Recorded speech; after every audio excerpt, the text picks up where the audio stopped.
Ikai Bhimbhabati Charba Lakhipur Legislative Constituency ki MLA Wapokpi hogi Koksidai hogi mak tenotore hogi inak tenotore aduna ayam pun mak Mahadev Kurumban Sangri atau Thouram pun ayam pun lepas pidana ayam pun mak Thouram Nupi Thouram si beli losun jadi. Si Honorable MLA Lakhipur Constituency ki MLA Wapokpi Ikai Bhimbhabati Charba Koksidai Wapokpi welcome to the. We would like to request to the all the receptionists, please welcome our respected Honorable MLA of Lakhipur Constituency, Sri Koksidai Mahasoy.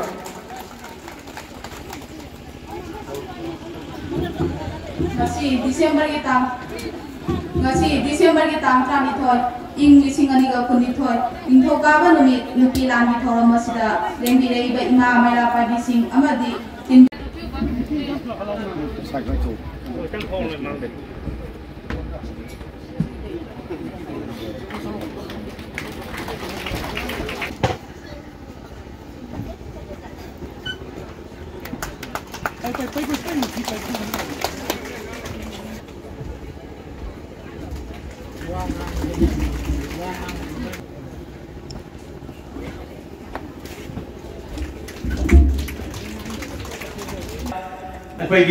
Honorable MLA Lakhipur Constituency ki Sri Koksidai Mahasoy da koi na sige koi sima koi kudol tong jadi mang pai funda.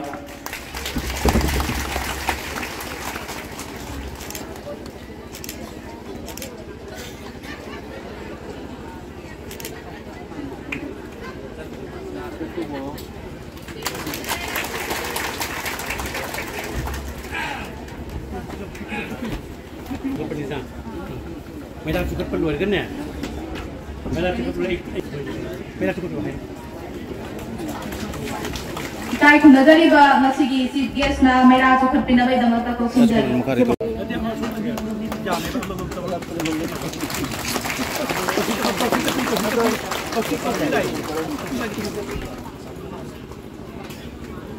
Mang đi. Apa tu dong?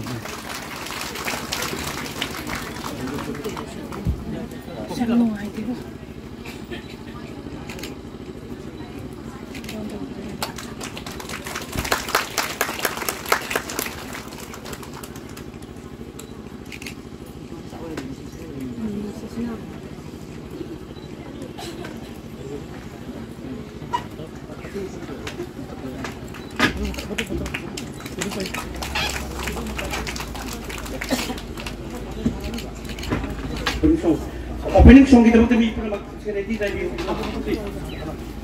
Saya aku ni nama kardi sing sekali. Yang sengna Manipur ki Nupi Laan hai raga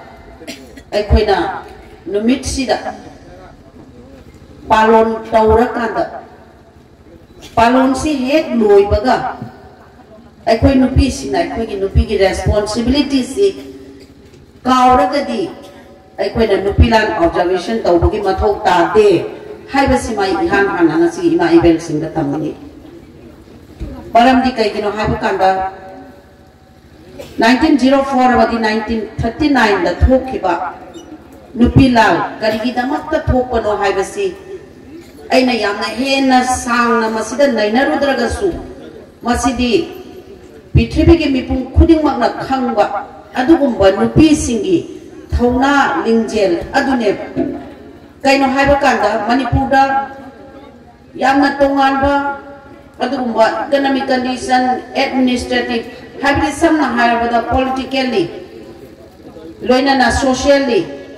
economically haiba punamak singasi akaiba lakpa matamduda Manipur da leiriba ima ibel sing matamdugi thauna leiraba ima ibel sunduna songtho akanda aikoi ge haurakadoriba naha icha issue singse masigi damakta songthokdana aigi ipuroiba leiriba punamak singbu adugumba tamthiraba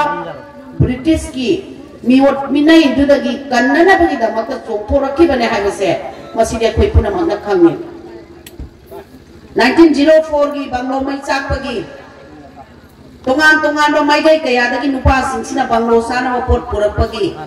नुपी सिंना खांगसेन मछि लांगा थिंगिबा अदुगुंबा 1939 दा Manipur दगी मपांदा पुथोखिबा Cheng चाकटिंग मयाम सिंगसे मसि थिंगनना बिदमक्ता चाक तांग थोलपदगी चाक तांग थोकनबगी दमक्ता इमा इबेल सिंना मदुदै दुदा थिंगिबा हाइरिबा मयाम सिंगसे मसि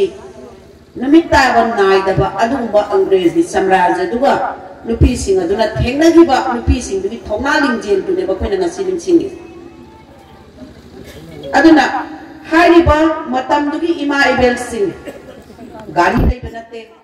like Raso याम तंबा नते तैगुंबसु इमा इबेल सिंह ना मतम दुदा लौरिबा role अदो मधु अंगक्वा अखोइना तंबादा मतुंग इनबदा वारगदबा मखोइगी मथौना मरिंजेने हाइबसिदी हाइबदसु hymen बथोगोय हाइबसिमगा आई तमजनी अदुबु मसी अखोइना यामना नुंगाइना इन्ना चिकना अखोइना लेइदिबा से मखोइना तौबिरंबा कंट्रीब्यूशन अदुगी मधुगी मतुंगिना अखोइ ngasi लेइदिबने अदुना ने अखोइना मखोइबु निंसिंगबगी पालन तौरिबस अदुना आइना वारीदा हेना नुपी लानी वारीदा हेना चच्चादना आइना इमा इबेल सिंदा थमजनिंगबा नुपी अमा ओइना मणिपुरी नुपी सिंना लौरिबा थौदांग हाइबसिदा आई खजितंग नैना निंग कैनो हाइबा कांदा मणिपुर नुपी सिंसी याम सेंगना अतोप अतोपा लमदमदा लैरिबा नुपी सिंगा चांगदमनबदा मणिपुर नुपी गुंबा लैते हाइबसिदी मसिदी आइना मणिपुरी नुपी ओइना हाइबा नत्ते नुपी लालना सु साखिनी हाइबसिमा आई थमजन अदुदा नत्ते सानाबगी लमदा ओइरो मयाम हेना खंगिरे एखोइ मीराबाई लैरे मेरी कोम लैरे तोंगान तोंगान बा भारत सि मसक ताकपदा भावबा मणिपुर की मैतै सनु सिंगा ताए हाइबसे मसिदा कनाना कक्कदगेबा लूरी बदी ngасai mangda khoigi vice president khoigi amana thambira bada ai khoigi chana lon chat si parampara se masi kauthopada na tawbase masi di tawdaba chungani haibasine samna Meira Paibi matangda haibirami Meira Paibi karigi damakta thokibano haibase masi gi thim jiri yam phajaba thim mamane kaino hai kanda Manipur da Armed Forces Special Power 8 ki makhada mama oibi ke ana matha dagi macha mungi ba nupi oibi ke ana mapur oiba mangi ba adugi damakta Meira Paibi haidana lingna kanda adugumba Indian Army singi mayokta Armed Forces Special Power ki mayokta nupi sing sina lepaga isa isu kanana ba ipur oiba kanana ba lingi ba adugumba Meira Paibi ne nishaban kargi damakta lingi ba no nishaban haibase निशाना चूरबा Tungi Yumi ओइगदबा आइगी future गी अदुगुंबा इरमदम इरेबा असिबु पुरकदबा इसा issue सिंगदो मदुना Nishada लायोइदना लैग्रकागा मांगथरकदबा मयामसे उबगिने मसिदाइने example अमा कपिजनिंगदा नुपी से सोता दे हाइबगी प्रमाण से यामना alert ओइ यामना smart ओइ यामना एडवांस ओइ हाइबसे नुपीगी मसि आई थमजगेबा कैनो हाइबा मतमदा जंगल द सामू संगू में चप्पा मतमदा सामू संगू की लीडर से सामू अमो ममन ओय है बसे मसे कुने इमेजिन तो बंगम बरेन दियो सामू अमो दुना मांग द थारगा चल्ला कांगा खुदोम थी बला कदा बसे लापिंग इदगी मांग न उर कांगा मागी संगु पदुदा खुदोम थी बदु मायोग दननबा मायोग नबा अखोगी अवाबा थेंगदननबगी अदुगुंबा इन्फॉर्मेशन पीबा नंबा अदुगुंबा सामू अमोम अदु अखोइना नुपी अमा ओइना हाइबदी अदुकी मटिक एडवांस ओइना अखोइ फ्यूचर उबा नंबा नुपी ने हाइबसे मसिने बैना एनिमिस अदुइ बतारगदी अखोइ नुपी सिना ngasi सोथरगा करिगि लैबदो न उगदोइनो मसि अखोइना करम मतमदा खजितंग सोइगिबा लैबगे हाइबसे मसि जो खोइ येंगो दाइबसे Meira Paibi gi matangदा हाइबिरमे मौना हासिन लिस्टिक तैलगा मुंगांग द मैरा थोए हैना अदो आइसे कितन मतंग सिराई हाइजगे Meira Paibi अमना अखोई मैरा पाइबी अमा ओइना करिनो अखोइना तगदोरिजा एगी रेस्पोंसिबिलिटी जे मसी फजना खांगबम चने नुपी ने मेकअप तौदे या पोते कोई सुदुम तौरिसिना मेकअप ति तौदे या पोते अदुबो अहेनबा मीना येंगदा नुमाय रोइदबा मैतै नुपी अमना मणिपुर की नुपी अमना मणिपुर की नुपी अमगी एगी संस्कार दो कावरगा चलप तारगदी खबर नुपी मांगे मौना मांगे तुइना हपप तारगदी मीना दु ngang पता असिगो मसी थोकना नबगी दमक्ता ममा ओइबी सिंगना ममा ओइबी खतनते मपागी सुरोल ले अदुबु मरोइना ममा ओइबी सिंगना एगी इसा इशू सिंगा एगी मतम ममगी एगी मणिपुर की मैतै सिंगी अमदि लैरिबा तोंगान तोंगान लमदंदा लैरिबा मणिपुरी सिंगना एखोगी मणिपुरी की ना कल्चर ट्रेडिशन पुनमक सिंग से काउदना नब ज्ञान दी कनाना पीगनी ममा मपा ओइबा सिंगना पीगनी हाबसे मसे कोइना खंगमिनगदबने यामसेना एखोई हौजिक मसी की पोटसी मांगधरकपसे मसिनी एखोइना यामना नुंगांगबसे आई इसा से ngasiदी एकोई राजनीति का मरी लेनब नथे अदुबु नुपी अमना आइना स्ट्रगल तौरपा मटेक अमखक्ति आइना ngasiगी इमाइबेल सिंदा एनकरेज तौबो ओइना आई थमजनिगे कैनो हाइबा मतमदा आई इसागी सही कुंतरेता आई पॉलिटिक्स जावरे 1995 दा आई पॉलिटिक्स दे यावी फर्स्ट join तौबगा लोकल बॉडी की रिजर्वेशन लाई रिजर्वेशन तो लापदगी यावरगा इलेक्शन दे पने भारतीय जनता पार्टी याव ngasi baw ai Bharatiya Janata party the लेंदन ले अदुगुबा लखीमपुर की कॉन्स्टिट्यूएंसी सिगी विलेज अमत्ता आइना चत्तबा लैत्रबने सिलचर की लैरिबा एरिया सिदा आइना चत्ता याबा ai चत्लबा नुपी अमने अदु सुसई की आगे ममांगा सही तरह मरी मंगागी ममांगा सुमाइना एकोना पॉलिटिक्स यावरपा मतमदा एकोना स्ट्रगल खरा तौवे स्ट्रगल से ngasiदी nupasingasu warobigano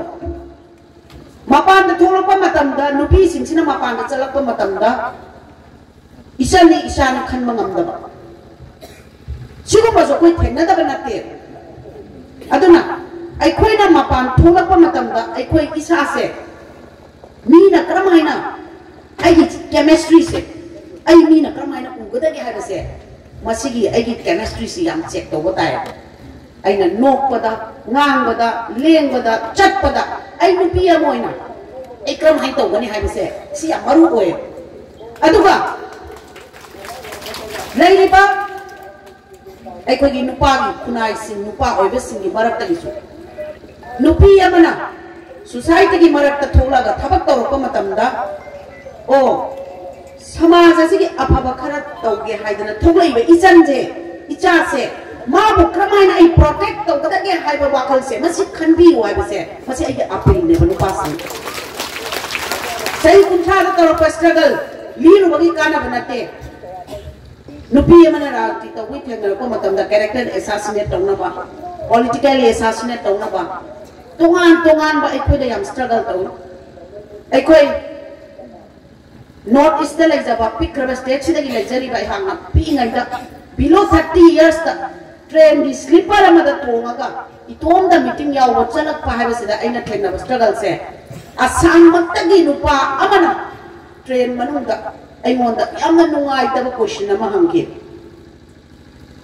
adune ba aingonda nungai ta thengnai se kaino haiba kanda kadai chatui no hange ai delhi chatui ne matam dai national secretary kaino wachalui no ai meeting yaw wachalna ai gi isa nupi already ai khupang na thani na hai ma matam tang जो coccyx भैया जी मैं जब जो national secretary थे ना तब मैं दिल्ली जाके वापस आया था मीटिंग अटेंड करके तो आसाम के एक जेंट्स ने ट्रेन में पूछा आसाम पहुंचने से पहले थोड़ा पहुंचने वाले थे तो पूछा कि कहाँ जाके आया तो मैंने कहा मैं मीटिंग जाके आया दिल्ली में कौन सा मीटिंग भारतीय जनता पार्टी की तो मेरी बेटी होता तो मैं जोर से थप्पड़ मारूंगी बोला तो मैंने कहा आपका बेटी इंदिरा गांधी जैसा बन पाएगा तो तू क्या करेगा आई असमाय ना मोन चैलेंज तो ट्रेन मनुंगा नंग चानु पिदुना इंदिरा गांधी दम ओइरपा नमगदि नंग कैदोगदा के हाबसे मसे आई ना मोन हंगे मतम दुदगी स्ट्रगल तवरपदुना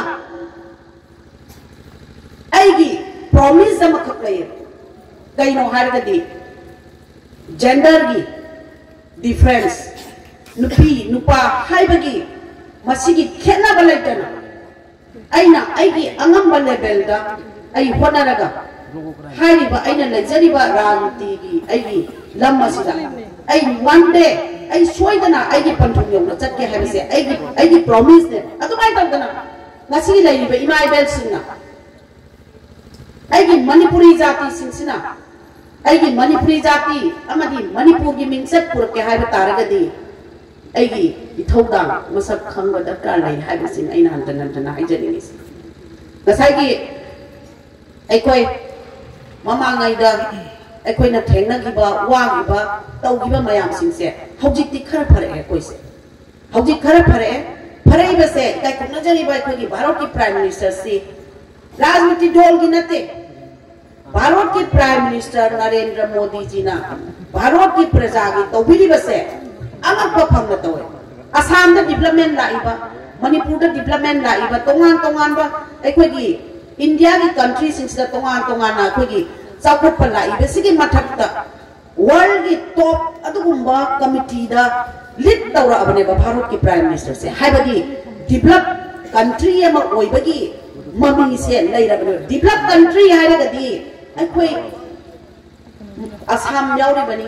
मणिपुर यावरी बनी नॉर्थ ईस्ट लेबे स्टेट से कोई यावरी बनी अदना हजिक अखोई लमजेन यांगना सेन बा याबा मतम लाखपसिदा इमाइबेल सिंगना अखोई की इसा इशू सिंगसी खर केयर लौबा मतम ओय हाइबसे मसी अइना हंजन पंजरी बसे कई नाबदा हजिक से मणिपुर दसु दुंगा हेग याहोबगा पुंगनी अहुम ताबदा इचा इशू हौदोनी गाड़ी दा इचा इशू सिंगुरगा आई कोई ट्यूशन थिलनी मागी गार्जियन पेरेंट्स ना गाड़ी दा पोथारनी अंगांग ट्यूशन लोयरगा थोलानी ट्यूशन लोयरगा थोलगा युम दा चा इसिंग थोंगा चा इल्लनी स्कूल चलनरनी कराई दनो परंपरा कराई दनो कोई कल्चर कोई ट्रेडिशन अंगांग सिंग यंग जनरेशन दा खंगा बिसि कराई दनो अदे बतारगदी आई कोई तौदबा यादबा तंगाई फदबा तौबा तारगसु ममा अमना मपा अमना ऐगी परंपरा गा के हायगदी ऐगी इसाद ऐगी संस्कार दु पीबे दरकार ले ऐगी संस्कार द ऐगी इसाद पीर कादा ऐगी इसादुना तुंगी जनरेशन दुदा अफबा ऐगी नाट कनबा ऐगी कल्चर कनबा अदुंबा मियोय अमा ओइरकदुरी ने हायबसे मसिने अदु अकोई यूनिटी होइबे याम दरकार ले लिंजेन माना दरकार है अमत ओइना पुनसिन दरकार है मतम दुगी इमा सिंगना करिगी दमकता ब्रिटिश का थेंगनाबा ngamiबनो हायबा तारगदी लैरिबा मणिपुर दा लैरिबा नुपी पुना मकना फिदोन चिंखलगा फांगसे चेलगा सनगारी थौरगा पुथोकी बचेंग मयाम दो सनगारी थौरगा हलप पुरक माइगै कयादा तुंगान थिंगबा हाइरिबा मयाम सिंग से मतम दुगी इमा इबेल सिंग तौरमिबा से हौजिक लैरिबा educated women singa sangdam na bada ima ibel singi budhi rok singa do madu ai khoina kari haina khangani haiba taragadi ahalaman sina haina ba lairi khairaga laishu di khangde ne haiba se masine laishu sine ba yam darkar le se moral education sine ba darkar le adore taragadi moral education yaw dragadi aina lairi ta top level tauna tambaya ba tamurga su mangonda haiba moral education si yaw da targa di magi education do unnecessary ne ba society ese masine ba ina haini yam sengna ai hainin ba ngangning ba mayam ma di lai adubu ngangbi ga da ba mayam ma su lai banina aina tension jaraga mapung moina aina hajaning basi kaino haibada lamdam masida da nate lai se kogi manipuri gi maitai sing ima isa sing lai si tongan state ki tongan ba lamdam sing da lai aduna tongan ba state da tongan ba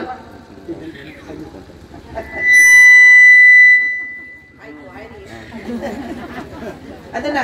kitanga sanggo ko ya kitanga sanggo charake aduna sanggo ko yara banina ai se point kitanga hapsan jarake ko ngasai gi ekoi gi textile ki yamna akhoi kai khunajari ba mangda lensin piri ba akhoi director oi pi bani ko aduna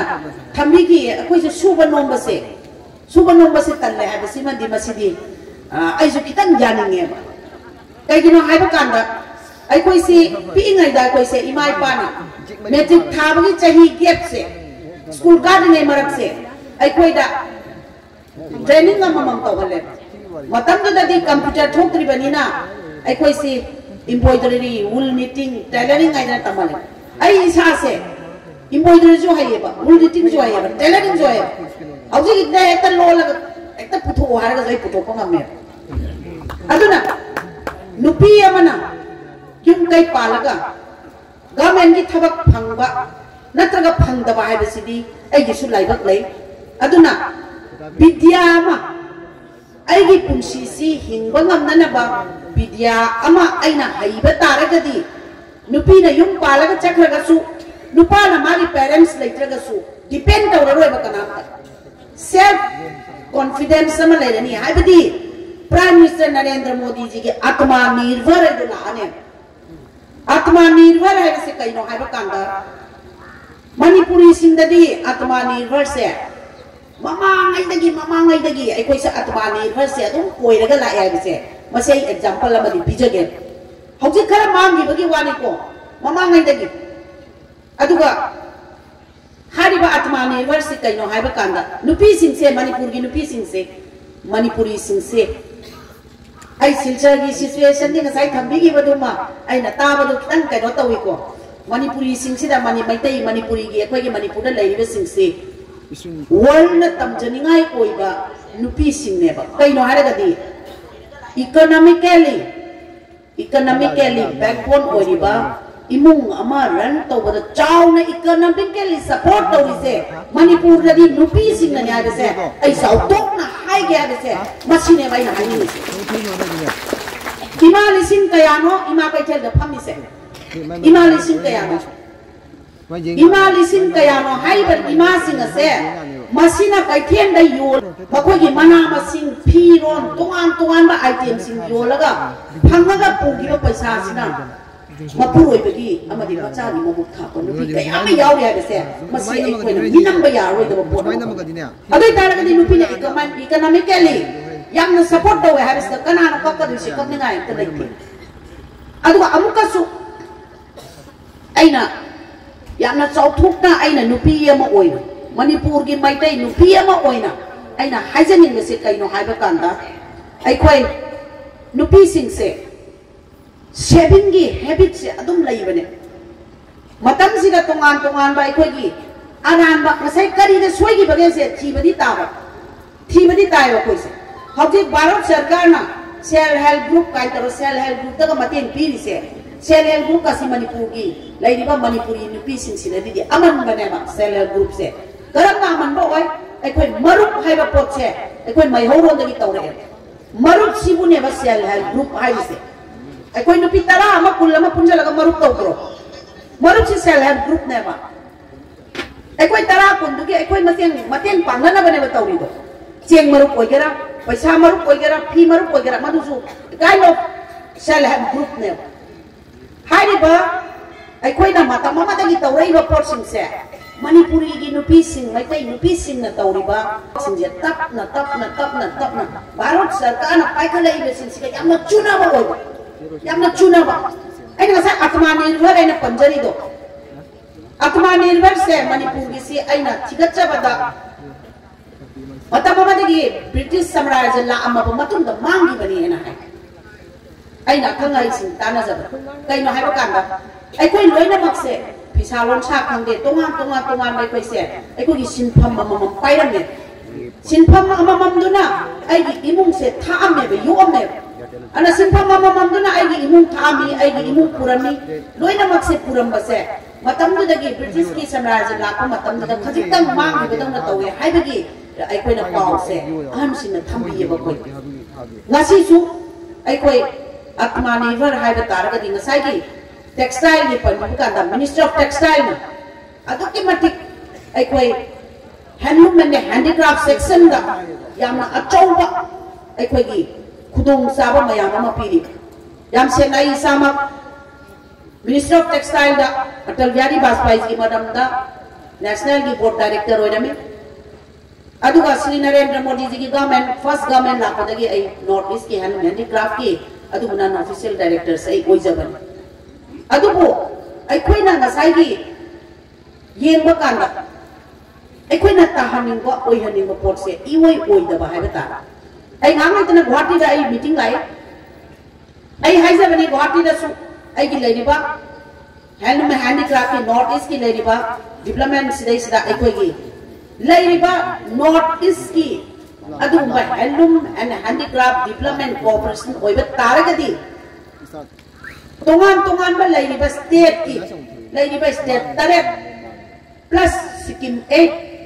hariba Astalakshmi haidana Bharat ki prime minister na aduba Astalakshmi haidana tholiba state sinsigi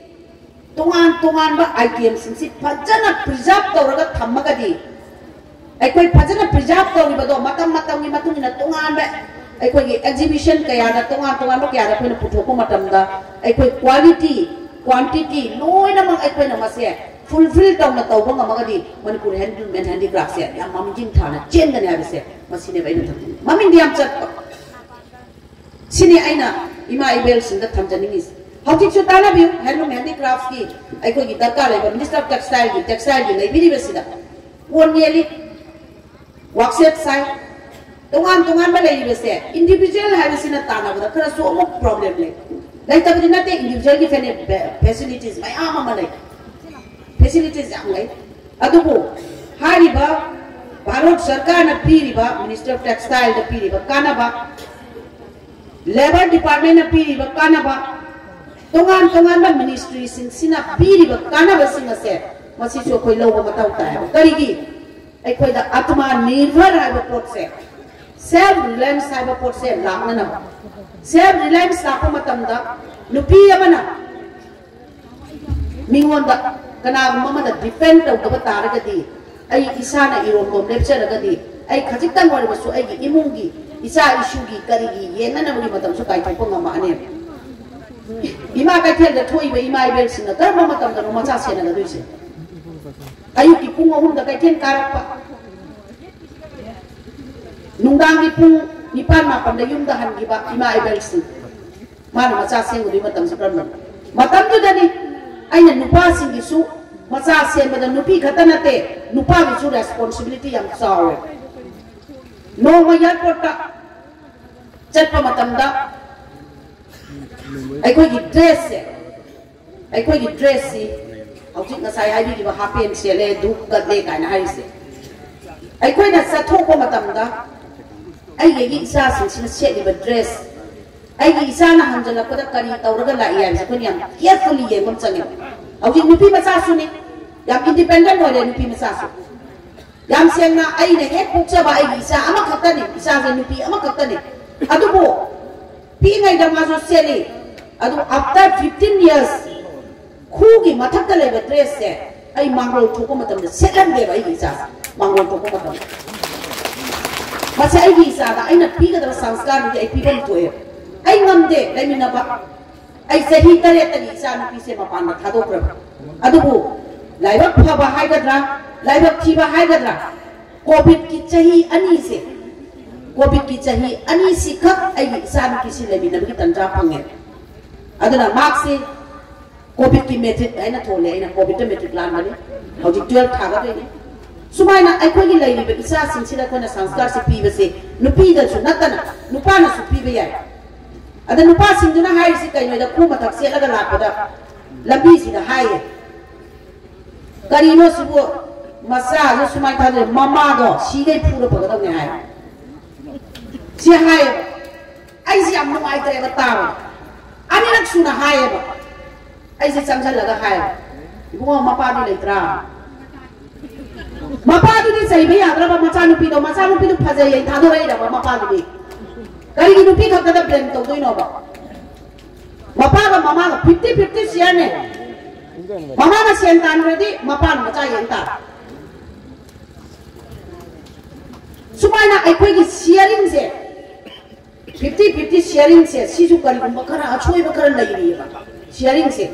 nupi da bardan noi na di ayam ban lagi betul na tahu koi Manipuri se aduna ai koi nupi sing se ai di hakchang manung da yaw ba al sinai ba ai koi gi nupa sing da nari hai na hai ba ai gi nari sakti do ai gi hakchang manung da yaw ba ai gi sakti ai gi power adu phuto ka da ai koi nupi sing Manipuri nupi sing sakti utpa macang asoi balambi da chakki banata Manipur nupi amagi nupi amagi pidam leiba nupi ama oinana ba honna bada ngasigi lensin biriba ola sam Manipuri Meira Paibi ima singna tungdala kadaba matam kaya ga adumba role du lopi laga sakti tongna panggal du uthopi rakanda aikoi Manipuri singi phajaba chana lon chana du utsi adunaina iroi loi boina imai bel sinda hajaning bada tawaina pontha oi praba aikoi gi damakta khona biramba ima ibel sinda ainai kok nona korumjari loina na aikoi punama ase makoina satpiramba khongul laduda satpa ngamnana ba asirbat pibiu amadi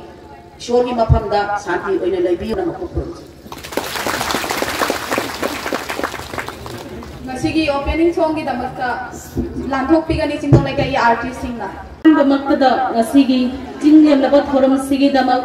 dais ka leiteng biriba amadi leiteng biriba oza singbu iko nonja baga loinana ikai kunajari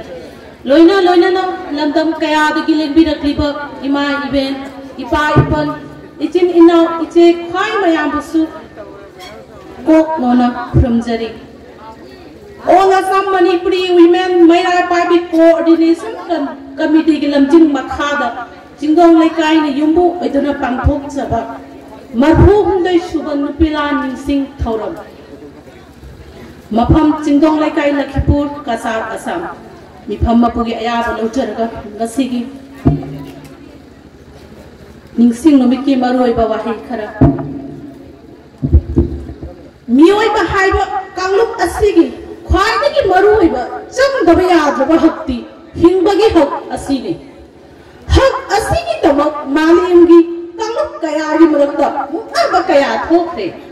ngasi maksu lepa laitana thokri kangluk amagi hingbagi hakku atopa kangluk amana singna patar badi muknaba thorapa haibasi miyoiba khunagi hauna sana amadi itihasna masigi khudam oini buarigi tangkap kaya ada Manipuri khunai na hingba na thaga sibagi changeng kaya thingna duna lai changeng sing aduna ngasigi khunai asigi saglot oibata natana laibak sulep dibani nganningai matamni Manipuri khunai gi saktam di icham chami adubu taranipan suba chahi cha changlak padagi mapalami ithil kaya na lamdam asigi layak lo khunai gi saktam da lambar padagi khunai sigi khongtatsu khongba hauraki leibak sigi rajniti gi phibam singna khunai asigi palsing nakhaiduna miyam gi punsi bu phaji punsinba nimtam bagi hakku tem singna bagi locha sing lepa laitana chathar khibadagi khunai gi manungda muknaba thoraki asigumba puari gi asoiba tangkap amada Manipuri khunai gi nupi singna het jong thorakuna itihas gi asoiba tangkap singda mamai chundana lakhi asunda puari gi tangkap ta insok cha trapal ga marida ahan Nupi Laan amasu insok cha trapal ga kuncha mapan December gi tarani thoida ani suba Nupi Laan thokhi ba Nupi Laan anima kari maram dagi karamba phibam gi makha ponduna kanagi maita lal thokhi bano masida Manipuri nupi singna haunaru balaitana chongthorakuna karamna British singi ngayok ta ninghan na balaitana thauna phana lam thing aduna thawai na pon tha pi khiba akoi khudi bangna mayek singna khunaraba paphomni Nupi Laan gi miyam na khangaraba kawam naradaba wari adu da yumpham oiraga ngasigi Nupi Laan khunai sigi luraba tangkak singsida akoina kari thodang lofam thokpage haibadu ngasigi Nupi Laan Ningsing Thouram sina khudogi thinduna takri Prithviga akan sakti ama oraba British sarkar gi mayokta lal hoba nangkhiba nupi ihau ma thiba tarbadi Manipur da thokhiba nupi lan nattana atai ama thiba da wana thokani masi maleni puwari da Manipuri nupi singi yamna chauthok chaningai oiraba matam pumba da ningsing duna ta leiragadaba thodok amani maning tamna panjaramba Manipur insok cha trana panda putra mathoi gi April gi tang kuntare taning tamba mangkhiduna British ki lengak makhada leiki Manipur da ihan hana British shasan tawduna leiki ba British maja Major Maxwell matam dugi Manipuri nupa singbu ninai nai thangum na sijin na duna pothang puhanba miya ko or ai ba khut chai badagi kanna bagi tamak itai nupi singna British ki mayta insok cha tram panga marida akan ba ihau hoki British ki pandam mahi yang khide puari da masibu ahan ba nupi la kaina sinthana ki ani suban nupi lan thoki bana insok cha trama panga kuntrama pangi December ki tarani thoidani matamdu tapak ka thopo pothongna chini tami punna chabada chahi amagi pothongna chahi ani chaba konarami Imphal ko Himalami handok khiba matam dudagi Manipur da khuseng gi chak thangba thodok toina thokpa horegi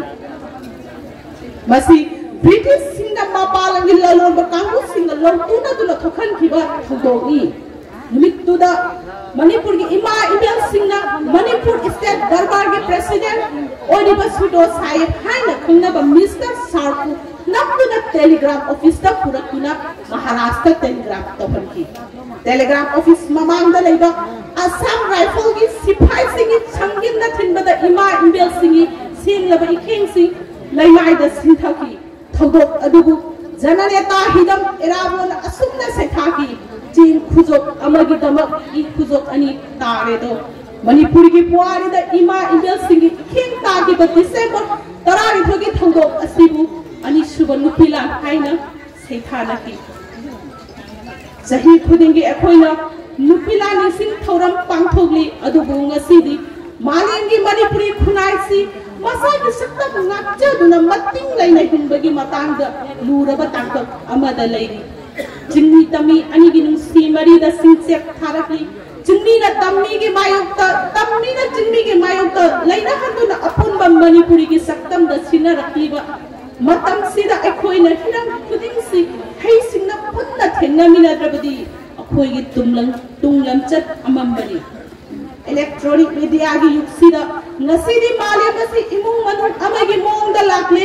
globalization gi mami khunai gi dharmaniti arthaniti rajniti sanskriti hiram khuding da mami tarakni akham ahei tanaduna amadi khunai sibu lamching biriba kaya na kok chungsin naraga homlakni ba matamgi phibanga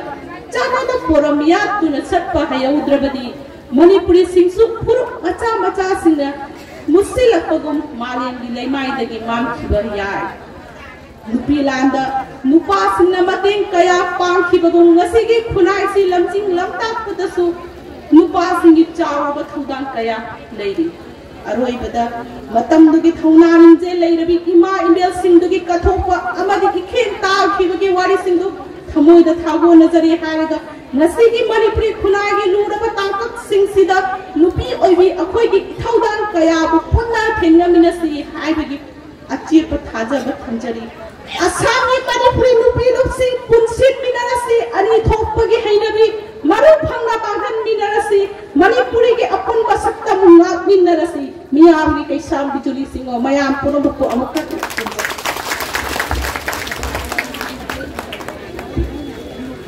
Bhimbhabati ayaba lojaraga Thouram gi maroi ba English ki note pabina bai damakta Ngangom Ramakanta Singh ko sinjari.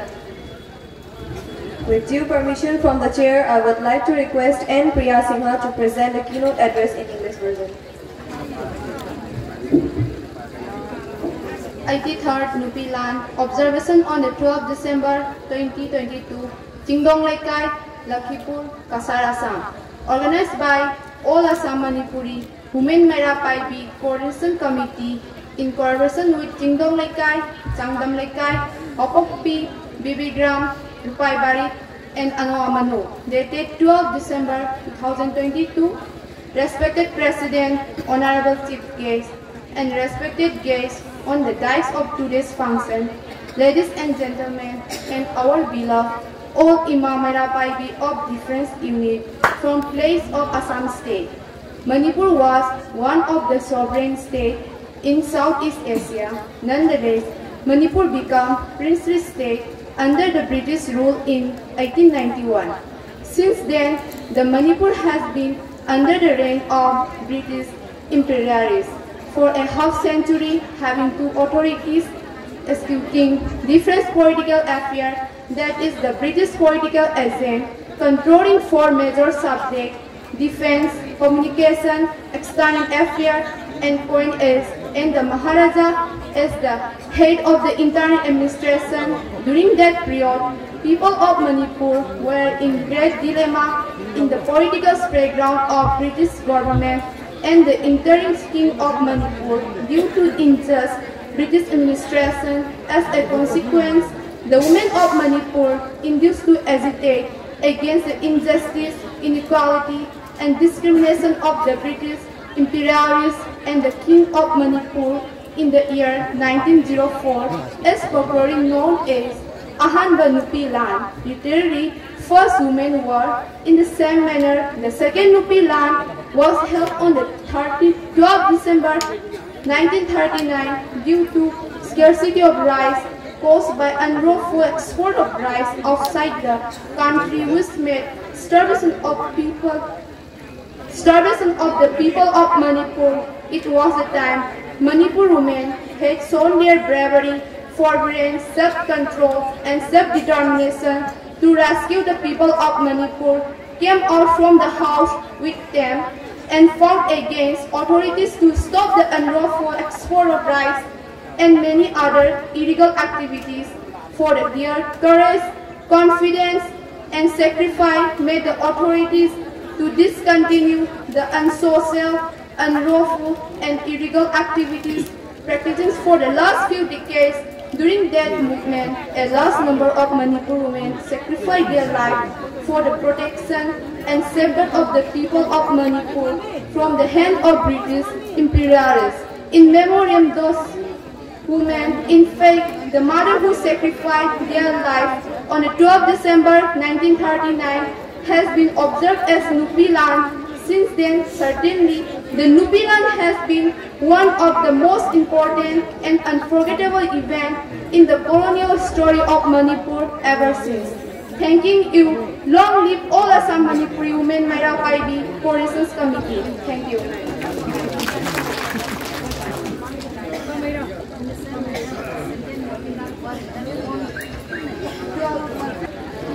12th December, sorry for that.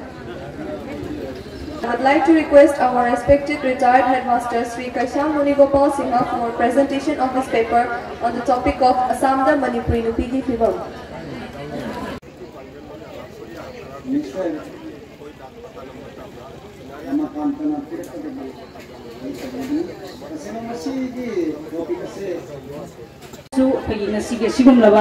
function asida wahi amani khak haiba phonin bibagi damakta pagi simbi lambi riba kai punna mapusaina kai punna rochari amagi tawimal khangbudu chari koi nupi langi tongan tongan bawa pham mayam ama khoi gi tongan tongan bawa ngloisina mayam ama thambikre adubu khoi gi taseng hairaga de khoi gi lamdam sida khoi gi manipur da thokhiba adugumba khoi gi maitai jati singi horthom oriba manipur da thokhiba khoi gi nupi singi thongna lingjen bo khoi gi ningsing laga khoi gi pangthok liba sigumba khoi gi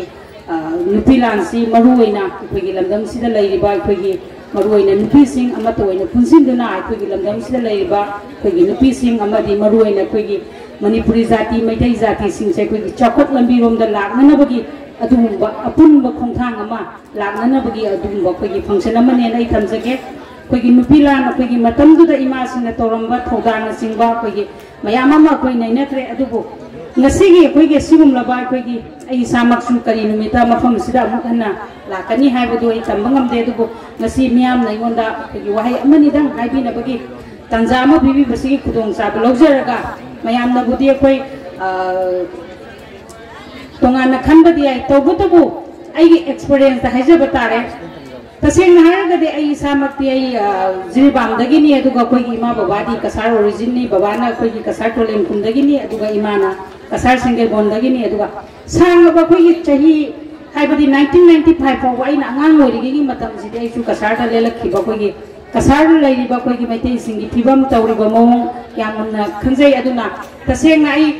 haibadi imphal dagi lakpane na khallaga aina ngasi haijagadori ba wase haijaba nate ai de taseng na ga huji huji maksu Bibirgram dagi aina yum palaga dagi imphal da yari pokpa lai khaba matungda ai asom dagi koiraga mafam sida mong lakpane haijaba tare adugo mafam du su akoina chatlaga ai de ziri dagi ni sumaina Cachar dagi horakpani Cachar da leiriba maitai sing sidi sumaina tawi koi yamlu nali koi cultures bu makoi phasana ngaga thammi koi na ngang oringai matam dadi koi Cachar da chalaga ibo ki yena khada koi thari bu uri khara makha da koi chak puthoga chab da karim dangoi ba leite matam du dadi koi kai haitare koi gi toilet sing si bawu da koi gi wana phangom harga sari ba matam ni matam du da ba koi na yena khada chak thangtoga charawan ba matam da karim da phau da ba ai ba se koi gi leiriba koi gi pai pu maitai sing suki matik nan yumlai kare yum phajaba satraga su yamna yum kai lu nan na lei koi gi kari haitare yam hygienic oi ba mong da lei ai ba se koi na angang oi ngi dagi khanga la ka ba do ngasi su koi na imphal da chalaga sumai tawi na wari zili raga leiba even akoi mong na chakhraga su akoi gi kai haitare akoi na angang oi ngi dagi akoi ipu ibong na imana kauradi kari pumni kari hage na khumwai se akoi da pi ngi dagi dum sigi lamset bebar se tambi raga laki bani na mafam du da su akoi na chalu ba matam da mina akoi da ko matam da kari hage na khumba se akoi haina bi na lai greba aina bebar yam phazana khumge na khaludraga su akoi gi ipai pu na akoi gi ipu bong na akoi horakko matam da gi tambi raga lakrabani na aduna mafam du da su akoi bu urakan da kai dore halaman khara na haiba akoi ju imau thiba matam da koi Cachar da chalaga jiri nu pilau tare Cachar nu pilau tare na puning da de harawi tawu to bu madu da de mu kai dore amuk su khalle ba moina akoi uraga smai lau uraga heng la tawi ba mauduna mawong ama wala haibadi matam se ngonda su yam syang na gap lai grabani in khalai ba angang sim sida kari karam lamset bebar lai de bagi haibadu de khangrabani na aina amwang thangalaga thagalaga thamuri se moina mu ona taina ba tawraga di madu muk mayung ta doine ba aduna sumaina mungai ta basu koi gi marak ta myam khawgi balai aduna yari ba makai aina thamjaningi di koi ngasi se koi gi Nupi Laan gi maram da tungan ba koi gi thoki ba thodok British ki matam da thoki ba thodok myam ma lai kre tawu ta bo sidai sta aina thamjaningi di koi gi Cachar da lai graba maitai sing sina koi gi maitai gi culture na phazana nga ga yokhalaga thambiri masi masu yam lai ba khobani aduga loina na koi na angang oiringai gi matam da Cachar da koi matam da koi gi mama singhai tare moina punjal laga koi rubraga gi artist khara kaur isai gumba tawba lila gumba tawba natana sumaina koi chakot thorangi lamda khana ba duga sumaina Nupi Laan Ningsing thorong ga tawba se leiram de matam du da taseng haraga di mayam da dumena kambirani adu matam na olapagi matungina mayam se amatoina punchin bagi wakhalon laaga koi gi ipai pusingi lignam lirak ba kolakwa koi gi culture bunga ga thamna ba kon nan mo honar ka se koi khai kono makidi lai ba phobani tawba tabu aina haijaningi di Cachar da leiri ba koi gi maitai sing na su ai se Cachar da pokpa maitai ni haiba gi chawthok pa se leibi haiba se mai ihan hana thamjaningi maram di koi tongan ba ai gi experience ta mayam na koi gi onana ubadi ai tawba tabu koi tapta gi sei daga leiri dune chang Manipur gi charaga wana Nagaland gi ngangi haidana sumai tawdana akoi na Assam da Cachar district ta akoi se akoi gi culture se nga ga chakot na koi gi athaba koi gi samas amada lai gi hai taraga di akoi isa se ihan han bada koi se Cachar da pokwa ai se Cachar da pokwa maitai ai Cachar gi maitai ni habagi sathuk sabe se han lai ro matung da akoi masen amata oina punsinaraga akoi gi makha tarakko development sing akoi tawnana bo hona minasi aduga akoi na angang oingai matam da koi maruina maitai sing sinba function namata da koi MLA laga phamba hai base ai sutheng thengnarakte ba maram rakta yawrum gadra sutheng thengnarakte adun akoi chahi gudingi paikha lore pose Cachar da chali ibu oida adum lai ba lambi do adum lai rami karima ta ahong ba hai base chahi manga taragi matam da koi ama bho urakte ba adu tawu tabu aina rajniti pusan bagi wafam dinate BJP sarkar lakraba matung da ke even nasima koi honorable MLA अखोगी Kaushik रायजी कोई मफम सिदा लागा मयांगी function दा थम्मे तोंगान तोंगान बा कोई कसार टोलेंगों दा पांगथोको singer बंद पांगथोको function दा सोई सोशल मीडिया दा कोई नबल एमएलए ना लागा फम बसे उइबा अखोगी इरक्ता लाक्पीरबा हाइबसे सुंसोई सोइदना करिगुंबा खरादि तौबिरगदो उनेबा अदुना मसिगी खुदोंग जाबसे मांगमदना अखोई पुनम यूनिटी अमत तोइने पुनसिनरगा अखोगी चाखत थवांगी थबक सिंसे अखोई मपुंग फाना तहौरगा अखोगी सुकुइबा अखोइना वाना लेलाबा मतमसे मसी काउथोखरगा अखोइना अखोगी अनौबा अखोगी दरकार लेबा खुदिंगमक्से अखोई ओनबल एमएलए तानारगा अदुई मथंगदा अखोगी असम गवर्नमेंट लेरे असम गवर्नमेंट तानारगा दरकार लेबा अखोगी मणिपुर रोमदगी ओनबल सीएम नत्रगा स्टेट प्रेसिडेंट हाइरक याबा लेरगा सु हाइरगा अखोइदा पीरिबा खुदोंग चाबसे मांगहनदना अखोइना अमुक्तंगी अखोगी लमदम सोमदा अखोगी लेग्रबा अखोगी मैतै मयाम से पुनसिनरगा अखोगी अचौबा दुगुंबा अखोगी आंगांग सिंगसिदा अखोगी असुकी मतिक अखोगी डिसिप्लिन वेल डिसिप्लिन हानागी लेरमिबा अखोगी चना कांगलोन से तंबीरगा अखोई से अमुक्तंग दि चौकटपा अखोगी मणिपुर लेरिबा अखोगी मैतै सिंगा थाक मानना लेबा दुगुंबा अचौबा अखोगी फजबा दुगुंबा लमदम अमा ओइना लेननबा अखोई होनमिनसी अदुगा मयाम खुदिमक्सु अखोगी पुंगिंग हंदबिदना अखोई असमगी अदुगा कसार डिस्ट्रिक्ट की अखोई प्राउड सिटीजन अमनी हैना खनबीरगा अखोई मतुंग तारकपदसु अखोगी सुंबा थबक थरमसिंग पांगथोकमिनरगा अखोई मयाम उनरगा अदगी खनमिनरगा अखोगी तबोम थोको खुदिमक तौमिनरसी हाइबा वाफमसे थमजरगा मयाम पुनमको थागतचरी नसिगी ममलजांगो भेरु गनु वही हैबिबिदमता कनमतला फुक्तगे पंजाबदा नांगोम कुमार सिंह प्रेसिडेंट मणिपुरी साहित्य परिसर असम हेडक्वार्टर सिलचर वहाई खरादंग हाइबिनबैदमता कोसिंजरी। With due permission from the chair, I would like to request our respected guest of honor, Ngangom Ramakanta Singh, President of Manipuri Sahitya Parishad Assam Headquarters, to speak few words. I say, pick her up from some Paibi, Sakiba Sapta, say, no Hona, Watana, Labor, Pangade, Marangsho, Porishodonda, Mangu Sahitya Parishad, Boganda, Maru Sangenda, Laripong, Bagi Thouram. Pangthokhre nahan su jari wanda pangthoi adu mamang da su pangthoi adu ngasi namdam sida Chingdong Leikai Lakhipur Chingdong Leikai haise ai ge icha singthoi Ngangom Ramakanta Singh hangjai mingda ming singing thol city sing oirang do mali adu mafam city yam sadina sing oiram daba yamna tam phajana yam sadina oiram masle janga pom phangi Madam de ay kung se problema mo oy banina ay singa oiragadi ay kulong saba ay kaaba nga moy do diba asigi film dai na ay sada hangjabini ay phati jada hangjai ma nga ay Chingdong Leikai hai ba se ning ni aduga kagama se keno nate sing nate atam ni hawi masi yam satena nungai jai ay Bibirgram de Laksarami Wapokpi Laksarami adu masi mafam sing asidi ay aham bani yam satena ay pinjai Nupi Laan Ningsing matangda ang mataw sing mayam na makhal mathel wafam salunga thamdira me haibira masida ay na thoito kendo namugamo haini ngaiti leite adubu asidi nasaragi significance sama leibadagi asuk chawa mifam se pangthokonina masi matang ay na predictang samdapa highlight samdang tawjarawaga makhata ba se koi kari tawbis dawsige na haibagi wafam prasoi thamjage Ihan hanbada British government na Bharat se pale Bharat palo oraga Manipur palapang matam sijo ekoi hanandagi thaja jaba yam satina hanagi ari balai sing se paruba amasung maduda sata lakpa aidi ekoi British India palaga patungda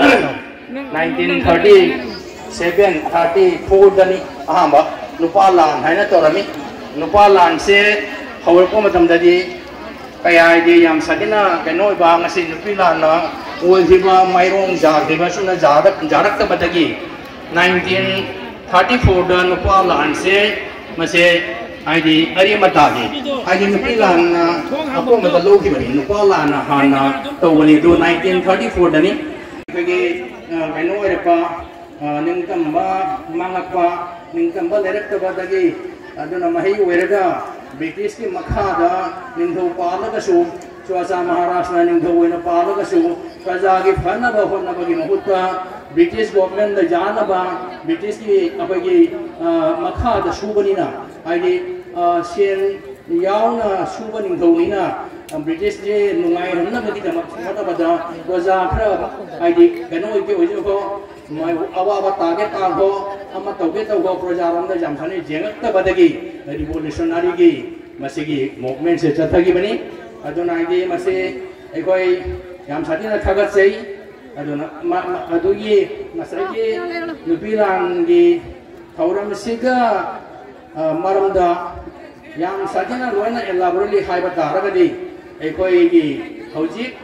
Oi Dibagi Pibam. Masigi matangda ay nakajitong hiyan elaborate kambama laibadagi katang di highlight ko jabani asi mamang dasu ay ko kay Madam Sarana jamay marikchum na habirame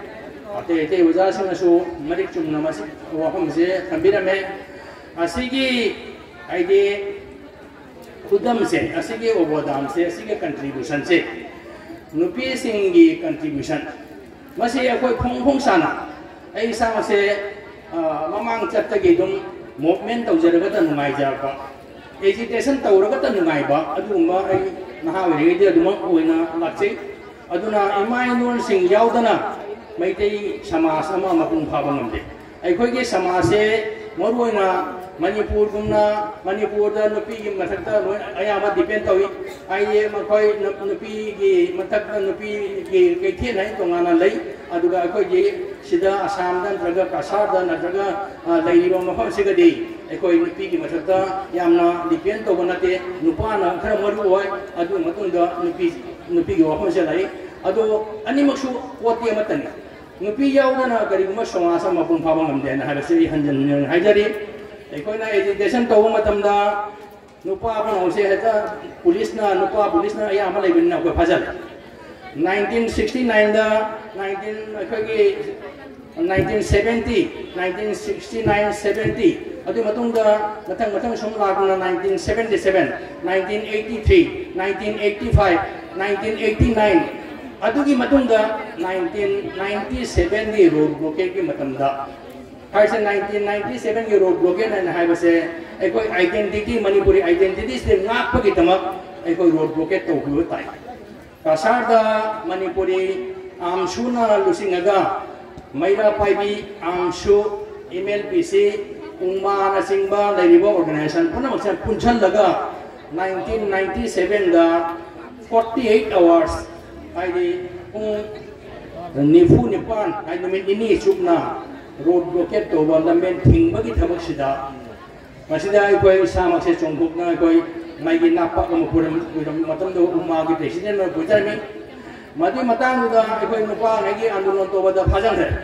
Nupi Buddhist Lake Tavanina Nupi di Pade Aduna Kudakta Siamba Organization se Ekoi Nupi Organization Sangoma Isajana Semjarami Rongpuda Oja Chandra Haski Mayunda Ola Sama Nipuri Meira Paibi Ordination Committee se Semperti Hauji Wadi se Matang Sum Songkoroko Rambuda Kanjay Adagi Jari Bondai Meira Paibi Semi Aduna Mapam Kudimaka Meira Somiti Semba Meira Paibi Semba Nupi Lup Semba Ordination Kayamarum se Semaga Hauji Meira Paibi Ordination Committee se Mapung Pare and I was a Yamsan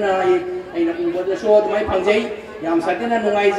a president Susida Laga Warisana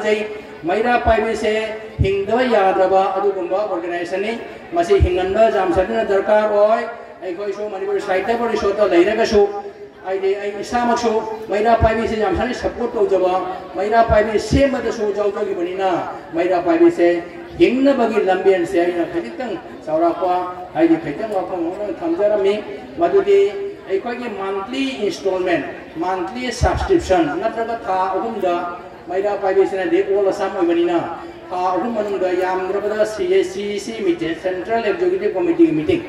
Central Executive Committee meeting se taubiu madude duda sian se jam sauna khairadi mi la naroi ada sian na lian ba aidi missing na jaman ba sian na lian ba ilu patara hadang ngai koi gi eno dana jo kun japide dum phangi lupa kun hadang ngai koi gi member pudi mata ukat pirawana hai karagadi अदो तारबदी मयाम को नौसे रुपा कुन नाय बसे चा मंगा का बंगा जे biscuit हम चाबदा रुपा कुन जुम लोय रुपा कुन तंग खायदतना पुगत पिरगदी आई पुकै से अदुम ऑटोमेटिकली वाट तब मखै के मन लेनी अखना करिबो प्रोग्राम तोरगा साव पैसा खायबा चलगदी हेत ngangi मोय लाय नुपि समुम लाय पैसा खाय लाने नुपि समुम लाय पैसा खाय लाने से हायबदा थोंग दोला चकि जावि दसिन मसे पोजे तौदना बगे आई मजे सजेशन दं थमजरंगे आईदी माइंगोन सिंग मयाम पुनमकि मफमदा ngasi maya paibi gi ngasi gi mifam sida आईदी जाम सदेन नुंगाइ जै मेरा पाइबी gi चौखट लमदांग से कमाय दना कोई पैसा लेक्रदी सेन न पुनमकि पैसा की मथक लोना डिपेंड तवी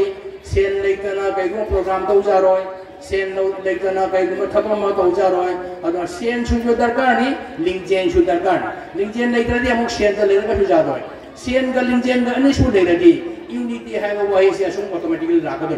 यूनिटी हाइबो वाइ से कोइना यूनिटी ओइबो ngमदबगी मरम समुन लेरे अखोइना यूनिटी ओइबो ngमदबसे अखोइ सेन ग याम सने सेन न चपताय यूनिटी ओइबो ngमदबसे यूनिटी ओइबो ngमनबगी नमे से कोइ पुथोपताय अदो अखोइ पुनमक लोइना लै मैतै द करीम वाते मसे मै खमजनिंगे मैतै द करीम त वाते हाइबगी सेन से अखोइ दि यूनिटी से अखोइना खैतन नाकन ओमदा थमि हाइजरिबो अखोइना यूनिटी से ngasi दुहों होंग मदा ट्रेडिशनल ड्रेस आई ngasi से खोंगराव प्रिसियस लाइन खनजबनि अदु वाइदेना प्रोग्राम से पारो तम दुगदि ट्रेडिशनल से नुपाना ट्रेडिशनल खैजोम पंजाबी सेट न लापा इमाई पेन अखोगे लई फने आईदी अखोगे कनो ओइबा से माइ सेट न लापा मसी वफम यो ताबदे आइना जुमदा हाय आईदी हयेंग सिदी आई खोंगराव पुरि सेट न चपंग मोइदोरी या प्रोग्राम सिदा ट्रेडिशनल ड्रेस सेट न लावारि बना आई खैजोम पंजाबी सेट न करमो सत्रगदी रमाकांत नाइंगदा दाइस तबुगो अरेदी आई कोई लेरिबा इमाई दोन पुनमना आई जे फंबम पीदना आई से आई शोक त लेबा ताय दो अदुना आई से खैजोम पंजाबी सेट तब सुजा यादी आइदा अदुना आइना आइदे आई सेट लाचै अदु वाइदे आइना खैजोम पंजाबी सेट नाय दो आई इसानो पाइदे रमाकांतोना खोंगराव फोरित दो कोट छोटा देतना तौरम से आई नमदा हाय कैनो दनन फोट देतना तौरे प्रोग्राम न लाइन पर पदे खैजोम पंजाबी सेट नवन हाय असि कै गातो से असिना असिमा लेगरे असि मतंग दा इन वफम खरा मसि दा थमजनिगे आई कोई हजि होजि त ngak मांग द आइदि आई कोई मयांगी मफम दा वफोंग थंबिरंबा कोई ऑनरेबल एमएलए मिंगोना पंजाबदा कौशिक गायना जाम फजबा पॉइंट खर थंबिर असिगी पॉइंट सि मथक जुमभम ओइरगा आई सामनसु अदुगी पॉइंट से सुजबनी आई खैतंग मया मफम दै लानहोक चरंगे लोगोंदी लेरे मैते रोनगे मथक आईगा आइबगे ऑनरेबल एमएलए कौशिक गायगा फाउंडेशन डे सखिबा अक्टोबर के तारीख 13 फाउंडेशन डे से कोई लखीपुर तवी लखीपुर के केनोदा के साउथ बोरा पोल दा तवनी भायदुगा ऑनरेबल कौशिक गायसु जॉबिरमी मतम दुगा आइना सुम जेंबदा अखोगे ऑनरेबल गाजे एमएलए कौशिक गायसे मैते की एमएलए अदगी हेना बुवाइदि ओइरंगदा माइ वाकलमन से मैते इसे जाम सादना नुसी जाबा मैते इसे जाम सादना लुना तौजबा एखोगी मैते एमएलए मा लैत्रगसु मैते एमएलए नि हाइबा भाव जारबा दुगुम्बा एमएलए गी ngसागी वाखलमन ngममोदा सियनरा आइना हाइबसे याकि थाजब मांगना तमगो सारेमी मणिपुरी मीडियम हिंगदबगी मतंग मसिदे जगा अखोना क्वालिटी एजुकेशन नाइदा इंग्लिश मीडियम दा अंगांग कोनो मोय खारे अयाबा मैक्सिमम अंगांग इंग्लिश मीडियम तमी कयांगम सादेना आइदे क्वालिटी एजुकेशन फंगी ममदु दे हाइजबा ngamre mama pa wasingna soina khambirangoni ngasi chahi 14 से इंग्लिश मीडियम दा तंबा अंगांग सिंगदगी क्वालिटी एजुकेशन ना दुम सादेना फंगागदी एखोय असम दा लेरिबा मैती मजा सिंगना ACS IAS IPS samung thorwa thokon ACS IAS IPS bhari da thorwa thokoni quality education phangi mina English na adu bom waitai kaya ga ACS pass toba IAS pass toba IPS pass toba IRS pass toba job pass to university yam saten likhe hairo मसीमा लेरे Manipuri medium खाना form जाम साजना Manipuri medium से याम साजना मी कुनो से कोई मैते निंगो हारदी Manipuri medium तमना रमे मतम दुदा आहा मदा तमम से लिसिंग अनि मखाई सुम सही गुदी हेन ना सही लिसिंग अनि मखाई अहुम होजोर अदुतगी सुम हमको मयंग ताथरक ना हौजिक ओरिबा सखीबा चाहिदा मणिपुरी मीडियम स्कूल दा मैट्रिक थारे से चमा थारे सामरी जांगै लेरमदो अदुगी सुताय ना मकोगी स्कूल की अथॉरिटी सिंना हाय अदे तारबदी अखोय से सही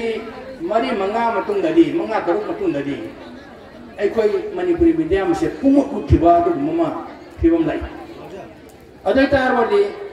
मीडियम सिना करिगो मुठि तारगदि मणिपुरी मीडियम से अमुक फन्ना Samda अखोयना demand तोरसु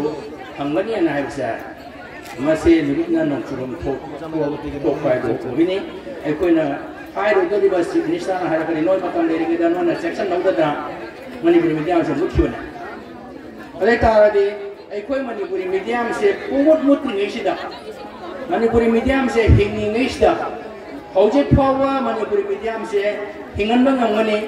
masi hinganba ngangmadori se masi siga chaurba rol ma mai non singi mafamda aina thamjaningi maramdi nupi laan gi nasagi tawriba awada tawriba manipur da tawriba nupi laan akoi sigadi nupi laan bugi akoi naidi ningsing ba nimitda ni akoi pawon torise akoi assam da leriba Cachar da leriba nupi mayam imai non mayam se akoi hajik laan tawhom thoye matam jawre अखोई iron से हिंगनबगिदम अखोई इमारोन से हिंगनबगिदम अखोई इमारोन से कन्नबगिदम अखोई loan कन्बा अखोई identity कन्बा loan बु कंद्रदे loan बु हिंगद्रदे सक्ता से लेररोय लोन न सक्ता ताइबनी लोन हिंगगा साइथा लेनी लोन हिंगगा इनाप लेनी असिबुन से लोन दे थोपा मचा ओरिबा खाइदगी मरु ओरिबा लोन से मसे करिगुम सिगि तारगदी अखोई मैतेना है सक्ता कदरसे मसे फना दोना थोकनी अदुना मणिपुर थोखिबा थौगों से मसेगो अखोइना अखोई थमोइदा थमगा अखोई चेतना थाजबा थमगा अखोई असमदा लेरिबा कसारदा लेरिबा लखीपुरदा लेरिबा जारिबोनदा लेरिबा पुनमक अखोई मैते इमाई पेन इपाई बन पुनमकसिना अखोई अंगांग सिंगसिदा अंगांग अहुमदुगा अंगांगा टैलेंटेड ओबा याम फबा अंगांग दो इंग्लिश मीडियम दा तमगसु मणिपुरी मीडियम दा अमा फक्ति कंपलसरी खादा जादे न हायबसे मसे वासक गलना न कोना गरिगुम्बा चथा दगदी अदोय बोडी मणिपुरी मीडियम से नोमदी एक्सटिंक्शन ओगिना पुमांग मांगरनी अखोई मणिपुरी मीडियम से पुमुट मुट पनी है न हायबसे मसे अपना समजनिंगे अदुगा लोना लोना ngasi मणिपुरी मीडियम si लेरिबा ख्रसिना मसिदेसिगा अखोइना सिजनरिबा लोन से सिजननबदा लोन से फोंदोकनबगिदमा अखोइ मयेक अमा भिगै दरकार होइना सुकुइबा से मयेक से बेंगोली मयेक ने इबसे अखोइ मणिपुर गी खांगे आसाम गी हजि ngasiबगिसु ऑनरेबल लाइरी एमएलए ना हाइबिरमे दुनि मयेक सिना ओइरे अखोइ गी इरोन तिनादे अखोइ लोन मा ओइरिना मैते इरोन नत्रगा मणिपुरी लोन ओइरे मयेक ओइरिसिना बांग्ला ओइरे हाना थाइना गैदा अखोइ ममांगैदा हाइतारे अखोइ शांतिदास गोसाइना पामै बना मणिपुर दा निंदोइना पाले से लिसिंगा सात्रे का मपंदा पामै बना निंदोइना पालबगी मतुंगदगी मयामसु हेना खंबेरी शांतिदास गोसाई लाना मागी मित्रंगना पुया मै पुया दै मतंदुदा फंगबा पुया से चांगकुन्नी चांगकुन पुया से फंगे से मणिपुर की निंगौ पुंजाव थिन्ना पुया पुनमा पुखतना कोनुंग ममांगदा पैरगा शांतिदास की खुदोंबिना मसागी निंगौ से पुंसुम सुमगा पुया पुनौ मै थादोख्रे टोटल पुया मै थादोख्रे से चांगकुन खक मै थादोख्रे चांगकुन खक पुया मै थादोखिबदिना मै थादोखरगा माना बेंगोली से इंट्रोड्यूस तौना मसी बाबा बेंगोली में तमना दैरे अदुना अखोना बेंगोली मयेकना सुम इना लैरगति शांतिदास गोसाई की माई पुंसी मरे से हेंगटकदोरिबा अदुना हजि अखोय मणिपुर मयेक से अखोय रिकॉग्नाइज तौर से 1979 दे recognise तौरे 1980 da approval fange Manipur da class 1 degina MA phause maitai mayek na ire tamme hainare loina adu Assam dadi masigi mayek se koi hoju phawa introduce tawdana leiri masigi tamak Manipur site verso Assam na haukiba October gi saitha kuntra Karbiang longi amrazanda maitai mayek se academically educationally satnaba gi tamak maya puna masu democratically amat puning kuksel amat tawoina lepnare ai koi Assam da ai koi maitai mayek se koi tamba kaurasi haibase maitai mayek se tamba kaurasi haibagi nungai graba tanja aduki kharani chatraga ai koi da jesan ba kangbu ani thungning ba kangbu ahum thok ba kangbu ai koi maitai nga se wa Assam da Manipur gi mapanda ai koi na saukhalakada akai ba piri se ai koi ani thopi ahum thopi aba puna makta ani thopi ahum thopi ani tobi asina ai koi chakka gamda nei masi pose ai koi national integrity kauri puna makse ngasi ai koi na ai koi ngasi Nupi Laan gi ne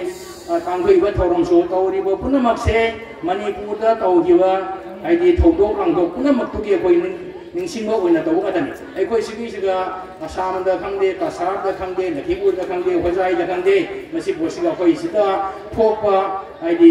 production nati Manipur da thokpa matani Wambir Singh Lalo khangde Tiken Project ki ai di ningsing Thouram khangde Nupi Laan ni khangde adu Manipur da chatti ba mayek se ai koi siga tamar kari kai gi hai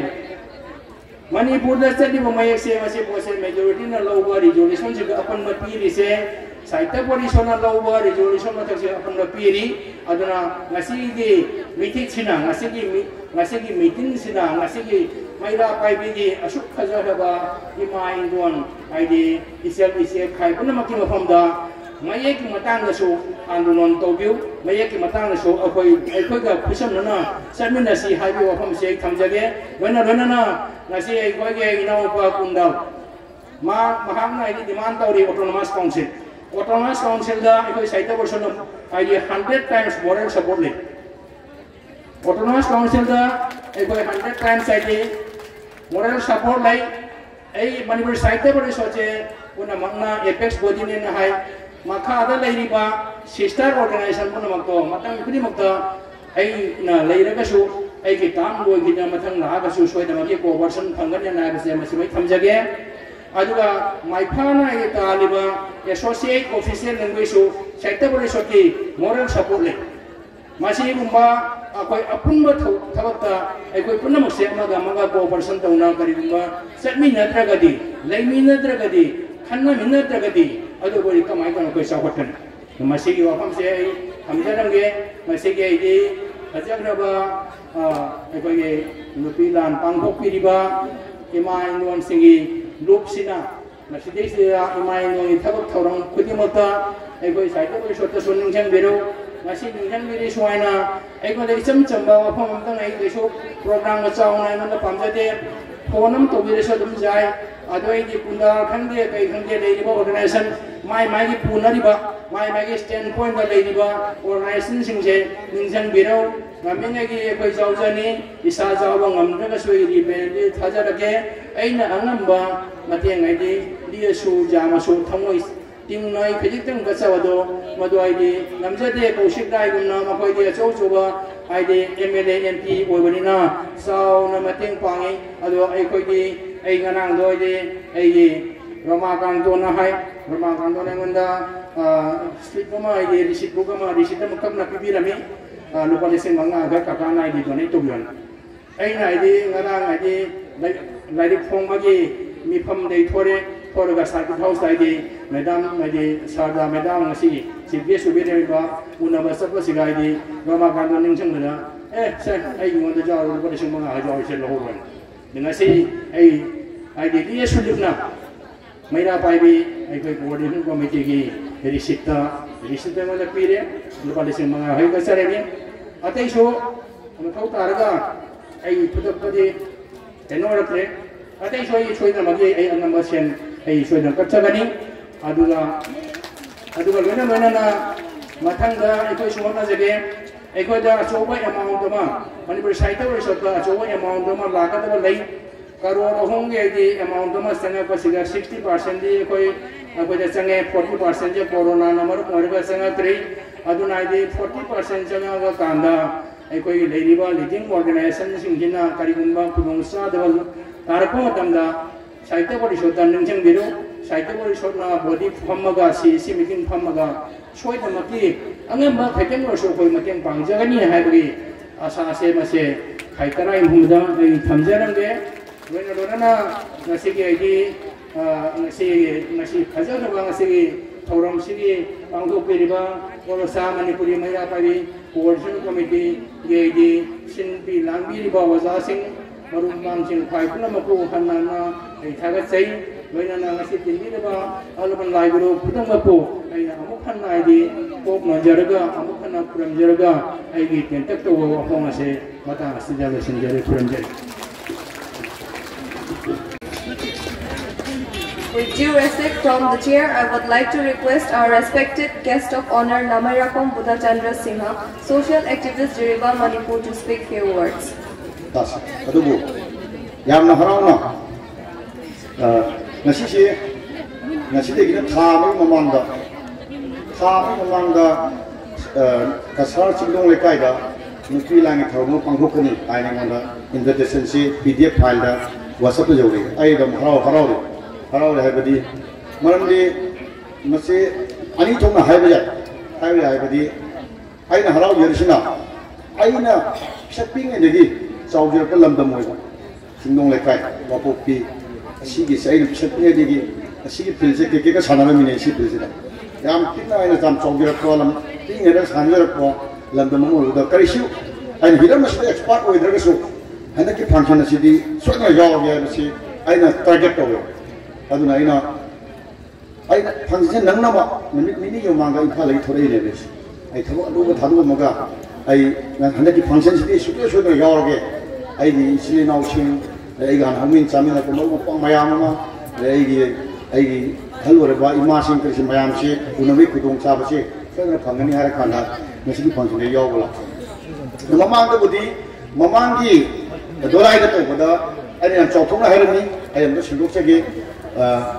Matangi function da sumsoshen ro yawgani yaw matam da ise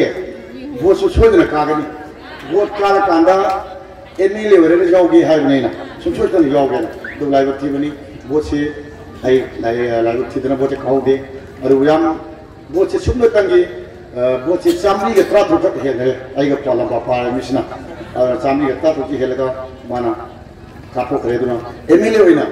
aina MLA yawgde election amre Masih dena opang mangkak ada tanya ni masih. Pasal yang nasi ni dena panjang nasi kemarin na benar tak baik isi nawa iba, ai dalam sih kalau kau isi nawa iba wari ini kau ini mayam dah, ai nak tahu. Jadi kami historical experience berda, cycle ni dalam dah kong tanya dana, ai nak panjang sih jauh nanti. Ai kita tamu sih dah cam na, kalau kau beli leh sih sih dah leh dah. Ai isi nawa mayam sih dah, ai wari ini jauh panjang jauh, ai ke mayam sah pun nawa panjang masih.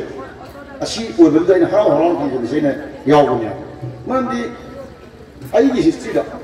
aina ngasi bogi thata le riba sida masi jiri la pesino myam yaw ro recording to goni ko masi hore thado ro jiri le sai do ni aina haidi ai koina aina asigi thati ro ko Cachar gi le bulandam sigi sino khudi makhoi khudul to boy ta sing har kan aina yama sato re ka la college bole pe si 3 times general secretary boy kamaina boy ka da Cachar sato khudi mukhe akoi college loi tam so boje kana problem do aina boje sei hom continue as 3 times ai continue kai bai thei hom general secretary boy se adu kana khudul ha kan da Cachar da leba sato sino ma am si bidnai si sei hom je college general secretary boy ma mathang adu Cachar gi sino hom si bidai college general secretary boy do handa ki sina aina wat pa na khang do ai il boje le pon da sida Cachar gi le sino singi ima singi boje la hok do lu khang ge ai handa si no idea aro mathang di bol let po mathang let kesu khal dui soi do le pani aro mathang la ko de soi na ina kun kun chalaga ai ge hore ba ai le halam ngang soi na bol lo je gen khale asima to tasinga laiba ming ba haba Lebang निंग बाहर बसे ngasa mathang mathang akoi ai gi mamang da leibo akhang lai mayam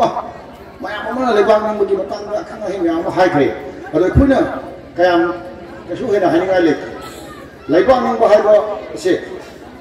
Lebang निंग बाहर बसे पूरा वायरगा बाटून तोर लेबांग निंग हन याबरी नते hadi Lebang निंग सि लाओ खो हजिक तोरिबो खुतौसे akoi no hजिक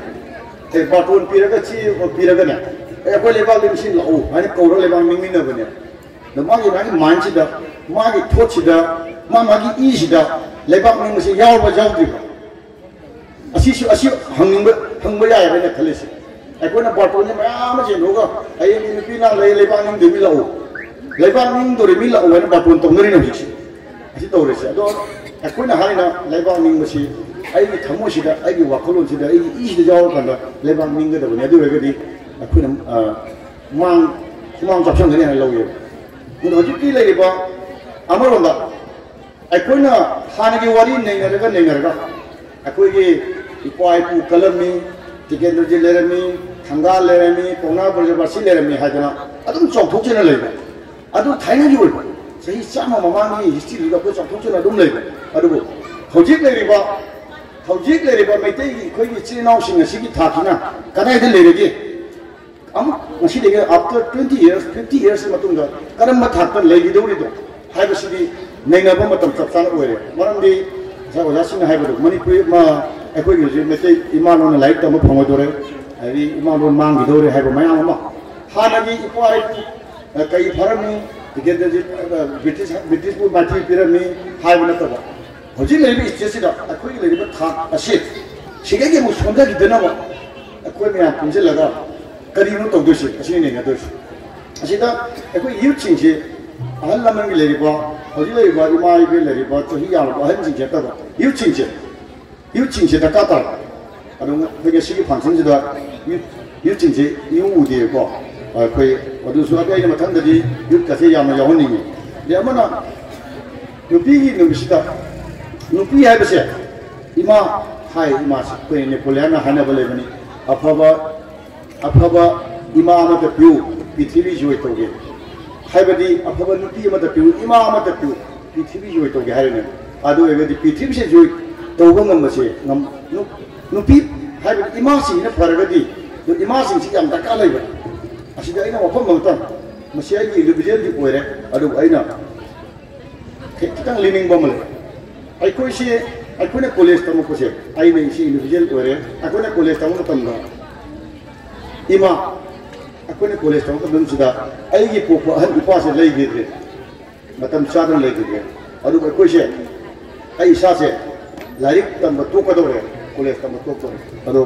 आइबु पोपो इमासे नुपीसे आइबु पोपो इमासे नुपीसे ने लौलिंगे आयु तलुपा निपा आई यारि मसी वरेली नुमिदांग लुपा करे अत मंजिल लुपा करे सुनगी नोमि लुपा 35 तालगा मदुना इमान तालिबा छेलदुना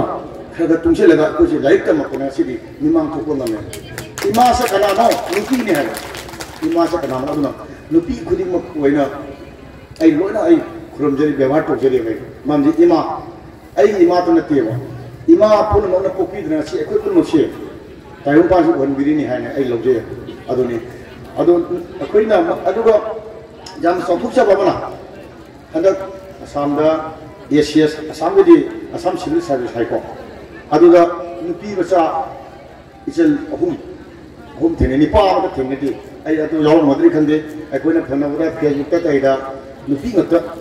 ngotani को कने एसीएस पॉलिसी तिरा काम चौथोक से हाबरा असम दा मिउइ से करो अहुम हेले असिदा कंडीशन तोरगा मेते ये कोई मेते ये शागी मेते नुपी सिंग असिना मी करो अहुम मत कंडीशन तोरगा एसीएस खलिने अदुबो मी करोड़ अहुम मखाइने अहुम हायर सेवा और अखोई मणिपुर मसे रेकॉर्ड जो खिजिग्रा छोदो छोदि लेबसु याय मणिपुर लेरिबसे मी लाख कुंट्रा मैते तारा मंगा मैते से ओनली 10 to 15 लाख आदि अखोई लाख तारा लेकिन तारा ना बोलता गाय मैते मणिपुर लेस अरुवा असिगे मरता कोई आदमी MPSC है को असम मणिपुर सर्विस कमीशन से man MCS sai kan policy ai koi na ada condition to rise only mi lakh thai manung ne akoi mete ma sa na ro officer oi ba Manipur da MCS foreign harol bse mi lakh thai manung da condition to khori ba aru Assam na mi crore ahum ye manung da akoi mete chi na sing pi sing asina condition to ga yes pori ne adu agadi masida yam haraw ma ko na khawbo asine ina ai masima makesina masidi ngasi hairo ge dum de iraga min ge yaw lai to ne haila ai haraw do ai pe to pong yam haraw ge aduna atopo amana akoi gi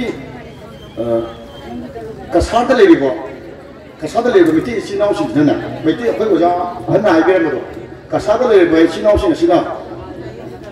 Manipur da thopa thodo khudigi henosi echil palon hare ko observation je oi to Nupi Laan Ningsing thati naga sunu gandri sing sunu loi to bi masi aduga Manipur ni lapa singasina kadai phawa akoi jita important pirige thaibasi asine wa anji wana ko ja hanga ai sejara phangabani bada oja hanna haibi bada koi mani koi Manipur da di mayek se tambo hogre hai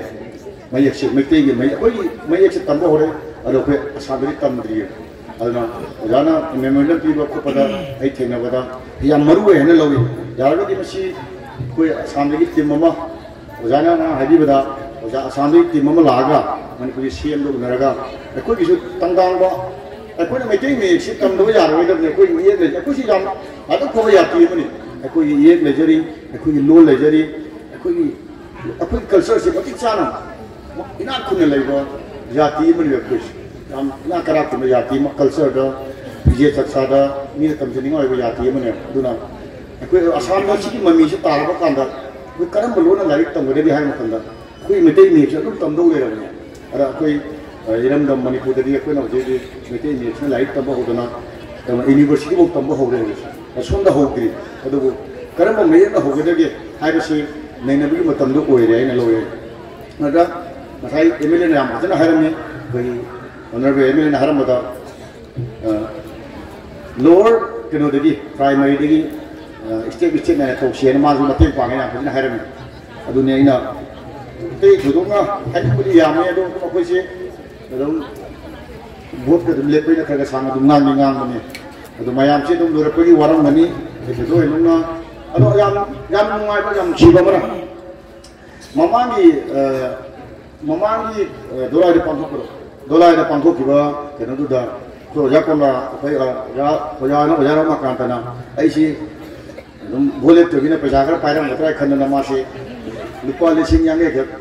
mating pa ne karam thaje le sibun thare hadaki ma yang sibro ka da bagi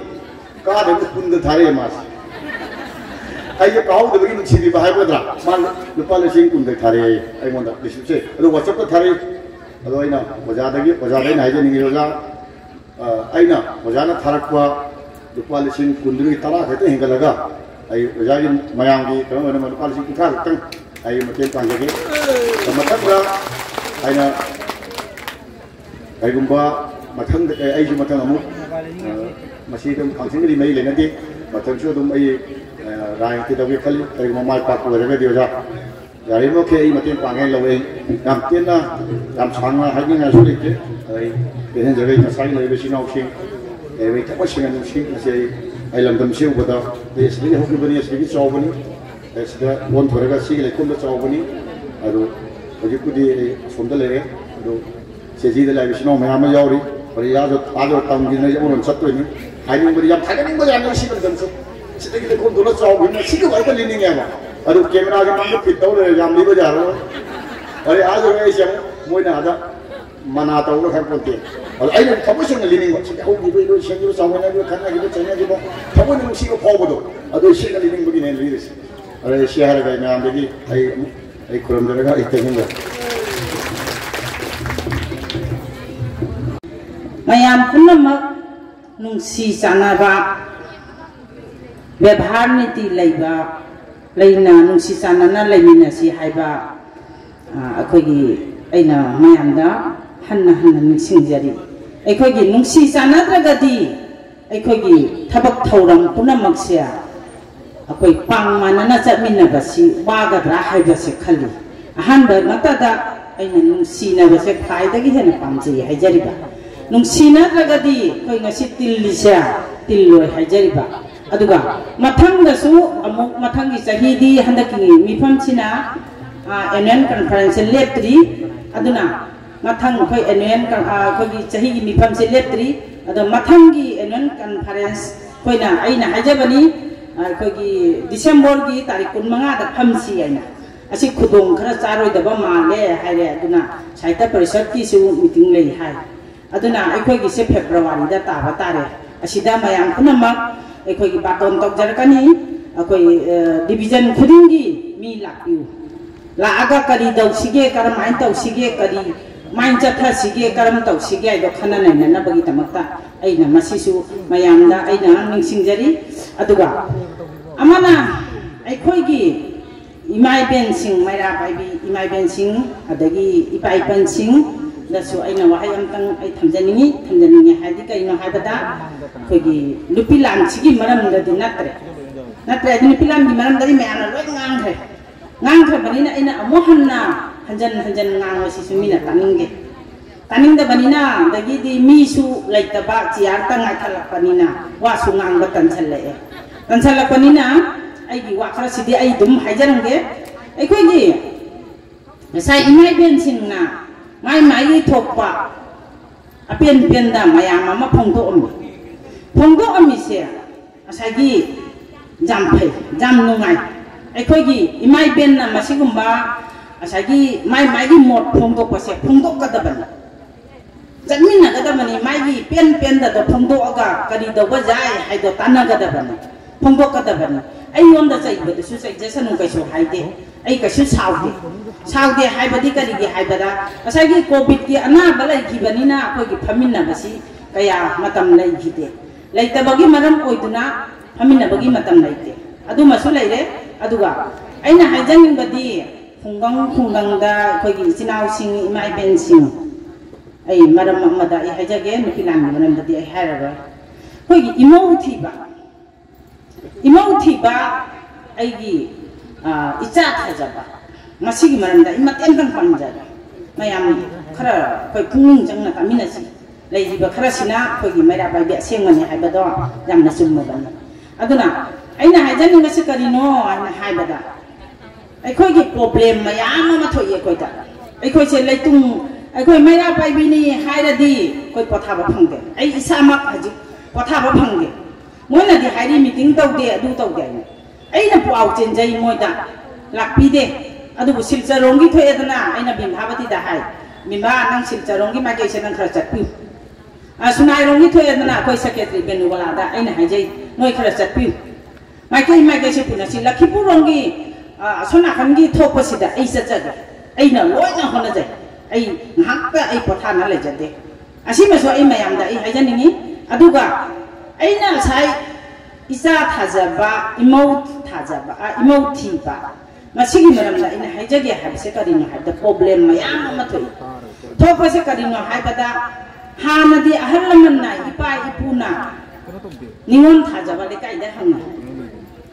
icha mau thiba lekai da hangna lekai da hangna hujikti hangnadre haiba hangna bro mayam pro ma hangna bro hangnade hajikti hangnade ai isa se thaja horoga loire ai gi isa se mau thi horoga loire tuminna hana mau sing se koi gi hatakagi mau haina base lekai khunduga hangnai thaja basu lekai khunduga hangnai hanna raga magi masa se ka main tawi magi masa sina mau pibasida nipasina ka main tawge haiba basi mayam hangna raga phai phate haiba khangna raga loina pi ipa ipuna hainai gai bala wale basul bala mama mapa duna pharadi masa su phani haiba wasi hallaman haina raba wanga tani aduna aina hajaning mise problem thoi se wadi aikoi maira pai se thabak sude haiba hakta patha bangamde amarondagi mohon barogani aigi imaudo sumaina tawi ngarang so mala hayeng se lakpiu haidar kanna haidar poni hayeng ase aina ide hayeng ding amaroi ngasi waro bagi hayeng ga ilak ngomoi noi phana batawa ado ko na I hajaga na Lakhipur subdivision manung thoi aduna aina hajaning bati sagi imau sisu ti pamatam sida hangbi daga di phai hai base kadi no hai bata wari leidana aina manungi wari leidana haida ini asagi icha nupi se thajaba matam da asagi nupi masa se asagi akoi psychiatrist problem leiba asina asagi hidak pijaraga haina singnaraga hongma mayam ma jawa adagi di nipa su psychiatrist leiba adoi duda nupi piba asagi lainara banina khangnare madu ma kes mayam ni hujik leise aduna aina hajaning badi isa thaja basu mauthi basu asagi karai dala han maduna ukil sinna koi da hai hana dine mitai sing se tia samho lakte aduga ne hujik dine mitai gi kes na chanre jam ikai bawani kai chum tau da bada musulman na hanati hanya ma hana su je lama ta su kes tau nei hai nei alamana taja bada phoi na taja bada hujik ti mitai da oina thoi mitai da oina thoi aduna aina hajaning ga se sagi imau su jenggiro sagi hanjan hajarsin aduna adugu ma problem yang sa kes me yang sina pai gere aba aduna aina asigi matang se ai hokok cha ban ya ba aduna koi gi imai ben ichimina sing ipai pan sing da aina ningsing jari se ai koi gi hana gi dumaina tumin mau thira roi si mitna se singnan mikup na hum singna mau se thisi kai ge hadara problem thok tan ba gidam ta aduna aina asi ai hajaningi mayamda aduga sahi khudingi khoi gi asi masu thamrage ai khoi gi nupi laan haina sahi amada pangthokre sibu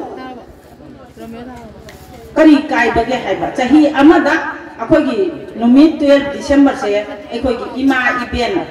singna chak tang badagi leiki daba angres ka lang chungna ga leiki daba imai ben sing sibu palom to kami hajari ba asigi ningsing banu ni asigi ningsing banu ni khoi imai ben sigi shakti se khoi na logjar ga moina pangan thona leiki bado ai khoi da su pipina biu haiba sahi khuding ni khuram ba sibu nungai tarane aduni aina mayam da si thamjan ni se aduga hajikti aina hajanin ga amana akoigi isisu silani sinba matam sida akoigi chinau sing imai ben sing thawai jauba thokpira ga akoigi ola samgi committee se puminna si aikoi so achung puna lai doina te aikoi so ahalo ere aduga hajik anau ba thokla ga moida muksina si haiba asima so ai mayam da ai thamjanni karige haibada aikoi na so puna lai ba ja bana te ase matang makhagi miron icha sing inau sing asina amuk pu hogoda bani haida aduna aina mayam da hajaning base sagi khoi annual conference ta baton tawjar kani masida lakpiraga khoi gi khana naina basida jawbiraga kari dawgada ge haido tanamina si aduga aina hajaning base sagi khoi gi maira paibi gi khun da problem thoisi khun da problem thokrane thoi ya ba nupi gi su thoi adagi dini pa gi su thoi mayam thoi aduga hai badadi oja sing halaman sing mayam phambi da dijam kai je hai badadi jam na kai je hai bese sagi mobile se thobanina angang sing chatra sing gi amsu gi amia gi meeting da ba matam da ikoi su jawje ba matam sida moina ikoi da hai ya ba jam na kai je ya ba lai sabi sena ba na bu phagre mau na ha sena ba na hena wa gre mau na chena bana hena wa ple ha si ikai jadra haiba ikoi nupi ne haiba masi ikoi tauna loi si tauna dana bagi tamta akoi lekai se akoi section na pumina si masi su jengchan na si hajadba akoi yuyon magi matang dadi sai mayam na haibi rei pai pan sing sina ju jondana aju tha aga smai na ngau dana ma tawri aina adoga akoi central body na jengchan de khunduna asagi magi problem thokpado khunduna ngamakra di central body ra jing hair ka dor mi central body da hair ka dor mi mai khundu da asagi koldon to bose ngamdra ga di central body da happy raga central body na mo authority mayam da ꯑꯩꯈꯣꯏꯅ ꯋꯥꯀꯠꯆꯔꯒ ꯑꯦꯛꯁꯟꯗꯣ ꯂꯧꯒꯗꯕꯅꯤ ꯍꯥꯏꯖꯔꯤꯕ ꯑꯗꯨꯅ ꯈꯥꯂꯤꯒꯤ central ꯕꯣꯗꯤꯅ ꯊꯕꯛ ꯄꯥꯏꯕꯤꯗꯦ ꯇꯧꯕꯤꯗꯦ ꯍꯥꯏꯕꯁꯤꯗꯤ ꯍꯥꯏꯐꯗ ꯃꯥꯅꯦ ꯍꯥꯏꯕ ꯋꯥꯍꯩꯁꯤꯁꯨ ꯑꯩꯅ ꯃꯌꯥꯝꯗ ꯊꯝꯖꯅꯤꯡꯉꯤ ꯁꯥꯎꯕ ꯌꯥꯗꯦ ꯋꯥꯔꯧꯕ ꯌꯥꯗꯦ ꯑꯁꯤꯁꯨ ꯑꯩꯅ ꯐꯣꯡꯗꯣꯛꯆꯔꯤꯃꯤ ꯑꯩꯒꯤ ꯃꯣꯠꯁꯦ ꯑꯗꯨꯒ ꯉꯁꯥꯏꯒꯤ ꯖꯨ ꯌꯣꯟꯕ ꯊꯤꯡꯕ 하이바시 nganggadrane sarkarna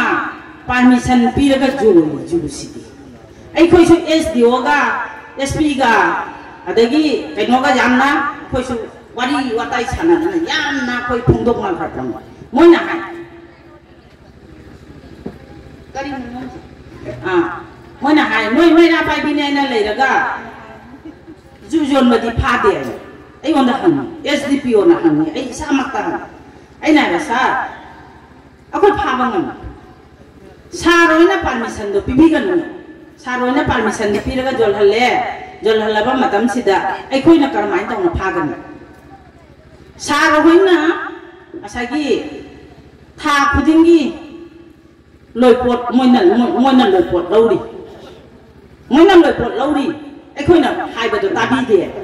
moina paisa do lauraga jol halli me ba ju se paisa do moi authority mayam khoi gi kai no mayam sina paisa se lauraga mo ju se jol halli natrane hungam mutingi tawbani loipot ka bani akhoi gi ningthau da haraga hana loipot ka ba hai ningthau da loipot ka ba do adu maina hajik sarkar gi kangru sida SDO da oiro SP da oiro DC da oiro moina paisa pijar ga ju joli hajari ba kona phana purani akhoi lekai du dagi phana puraga moina bu ongkhatna paisa do pijar ga leira badina thadore yam kom thadore bani moina mo khoi da onjan na khubi ulia ba noi bhajari du di kari no khoi la e tumro adune aina haning gi simayamda masi aikhoina ngamgada basu nate sarkarna permission piraga joli baju moina permission pigano aba aikhoi thugai bangawni aba changngamni aba aduga amana adu masu leire hajikti hana gi ain gi sunatre hana di koina tongkak jalaga jujon ba ju thakpa sing do tongkak jalaga maru kokhoga pujamna do hajikti adugi ain gi sulaitre adugi ain do hujik yadre ja sarkarna sagi kunna mana unit amana adu maina sagi action lawru head office ahira ne ba koida ai no gina chana nang sing sibu warak pro migi maru heta ku thokpagi permission lai bro migi heta ijat lawagi permission lai bro ma da permission lai brai ai koida ham reaction je koida lai akoida lai ba kun amana ona taina ba lambi saduragadi hangalane ba nogi head office ka dai ni ado akoi da oina onghatna reaction la ya akoi sisu thana ka yang ko khatna gs ka mayam pangkhalakna do akoi na asum malam chat panina moina koi bu pha badi ngamde aduni wari se aduna koi imai ben sing pangaroi si singasi sarkar ga china ba khona badasu asagi moina permission piragadi asai hajari singa ina adu makhak haibiro mogi lakada haibiraga aduga asagi mayam sisu asagi jujon basing sisu ikoi gi lekai da leibado nungsi chanana tawbiganu haiba kharhana hekta chamthana khana ruba yade tawbiganu haiba wahai khara nolukna moida haijaba mathak tai ai gi lekai duga joladi lupa tara thakada nukun thai haijariba aduga atopata joluragadi moina hakang de chatna leibado ngamde hariba sai imai benching na complain mayam tabudo madugi wari ni aina hajarise aduga lekai dudi lekai ga kun ga aduna asagi aigi lekai do aina warakada bani migi lekai daga aina warakka jati aduna ay mayam da thamjaningi se aduga chahi khudingi koi mairai ba koi Nupi Laan se tawminasi aduga akoi Nupi Laan si su kuina nakang kuina sagi mating thokna hingba oisanu aduga sagi isa sing kundal loina sagi mai phana su kundal sagi amiana su hai ba wa hai sing do akoi na loina mai phagi su mating pangalai amiya gi su mating pangalai chat ka da bani akoi gi oi bani ꯑꯩꯈꯣꯏꯒꯤ ꯑꯣꯏꯒꯗꯕ ꯑꯣꯏꯕꯅꯤ ꯑꯩꯈꯣꯏꯒꯤ ꯏꯆꯥꯁꯤꯡꯁꯤꯅ ꯇꯧꯖꯔꯤꯁꯦ ꯑꯩꯈꯣꯏꯅ ꯃꯇꯦꯡ ꯄꯥꯡꯒꯗꯕꯅꯤ ꯃꯥꯒꯤ ꯃꯣꯏꯅ ꯇꯧꯔꯤꯁꯦ ꯃꯥꯒꯤ ꯅꯠꯇꯦ ꯍꯥꯏꯕ ꯃꯌꯥꯝꯒꯤꯅꯤ ꯍꯥꯏꯕ ꯀꯨꯟꯗꯜꯅ ꯇꯧꯔꯤꯁꯦ ꯃꯥꯒꯤ ꯅꯠꯇꯦ ꯃꯔꯅꯥꯏ ꯅꯠꯇꯦ ꯃꯌꯥꯝꯒꯤꯅꯤ ꯑꯗꯨꯅ ꯑꯩꯈꯣꯏꯅ ꯃꯇꯦꯡ ꯄꯥꯡꯕꯁꯦ ꯃꯣꯏꯅ ꯏꯆꯥꯁꯤꯡꯁꯤꯅ ꯍꯥꯏꯔꯛꯑꯗꯤ ꯆꯠꯃꯤꯟꯅꯁꯤ ꯍꯥꯏꯕ ꯃꯌꯥꯝꯁꯤꯒꯁꯨ ꯑꯩ ꯍꯥꯏꯖꯅꯤꯡꯉꯤ ꯀꯔꯤꯒꯤ ꯍꯥꯏꯕꯗ ꯅꯍꯥꯔꯣꯟꯁꯤꯡꯁꯦ ꯂꯩꯇ꯭ꯔꯒꯗꯤ ꯑꯩꯈꯣꯏ ꯀꯃꯥꯏꯅ ꯍꯤꯡꯒꯅꯤ ꯅꯍꯥꯔꯣꯟꯁꯤꯡꯁꯤꯅ ꯑꯩꯈꯣꯏ ꯇꯨꯡꯒꯤ ꯖꯨꯝꯕꯨꯔꯦꯟ मोना तौरई बसी दखोय मतेंग पांगदबन पांगमिनसी मयाम पुनमक अदुगा अइना याम सांगना दे हाजररोय मिसु लेतरे हाइगदबो दुबुदि मयाम अमा लई मयाम सु वारे अदुना असागी खोय चही खुदिंगी टेक्ता कायदना नुसी सानाना खोय बाटोन फंगबिरदी फंगसु टेलीफोन दा मोबाइल दा हाइनारगसु लाकपिना बगी दमका अइ मयामदा नोनुक निसिंगजरी अदुगा कोई मैरा पाइबी से मतम कुइना हिंगबा ओइसनो हाइबा वाहाइसी थमजरगा आइगी वाहाइ खरसे मतांग सिदा टेंशन जे हदकजरी कोई मिफमपो उबिरिबी कुंजममुपी उरना देबी ए अबतगा मीटिंग सी रोजिमांगा मयाता अनगा रिपीट जगे लाखलिबा 2023 के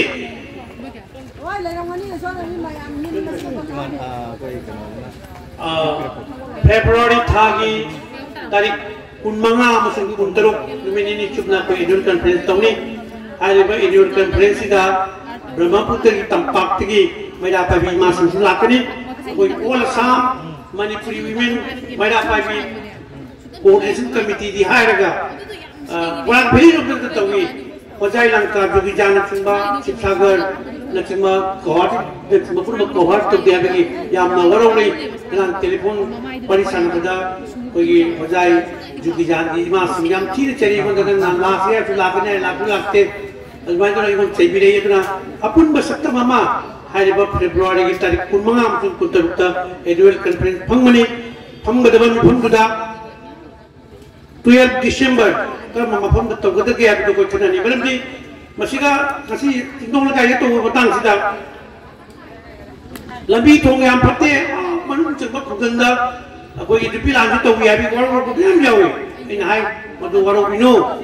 लमदम दुगा लेबा मैरा पाइबी सुंदा कोई सेंट्रल कमिटी का पुन्ना कुसन नरगा सभी नजगदी तमना करम तौनी कोई नेक्स्ट कोई टेमदी हैला कांदिरो तो गए खले अदु करिया के तो दिबा दो हैला कांदिका को नसी अबो लाकी तोसे कोई शाना पाटोन जेन सेजुरमी कई मनस्तर मी थारमी कांटेक्ट तो नहीं अदु लाकपुरी लाकते मसी कोई अब लाइव थिबनी अदुना मोइना लाइने खर लमजिन तक लापी लबी तोंखर वाय वजादे मी सी लाकनगे अदुना लाकतौरीबा 2023 के फेब्रुआरी तारीख 15 मिनिनी चुपना कोई फंक्शन तबुदी मसी दमकता कोई सिजरबा आइगी नाव जिदिबाम दिग लेंबिरप्पा कोई नामै रकम बुद्धे चंद्र सिंहना अगम मतें पांगकनी होट होनबियोना तकनी मसी दम काहु को कुवा मत कुबियो लोइनाना और सामान्य पुरी यूथ एसोसिएशन की चीफ एडवाइजर कोई कुंडल की माई बन पांग क्या देगी मान गमजे बखरा छाय पी दब समा मदु प्रमोशन तौरी से कोई कुम ताना बितुंगा कोई की केरसिगा अदुना कनकाबियो काका अदुगी एनुअल कॉन्फ्रेंस का अगी नुंग सिजरबा काका मणिपुरी साहित्य परिषद के प्रेसिडेंट ओबिरबा नागोम कुमार मीटिंग दुगा जिते हाना बाटन तो जेरिसनी बाटन भंगे फोटे रे हाइबे गनो जिते कोई बान पर तो जेरिसनी जाउ बि दबि यारोय अदुना हाइबा एनुअल कॉन्फ्रेंस दा मयाम मेंपि रखसी करिगुमा बसिगा मुगाइ बु पाव मुतानी मरम दि कोई 2018 दा कोई न तौरिबा प्रोजेक्ट तो कोरोना नंबर मोजना लेतबदु कोई मैडम मेरेशी मैडम वाली संगम तंदा कोई प्रोजेक्ट को थागे बने मैडा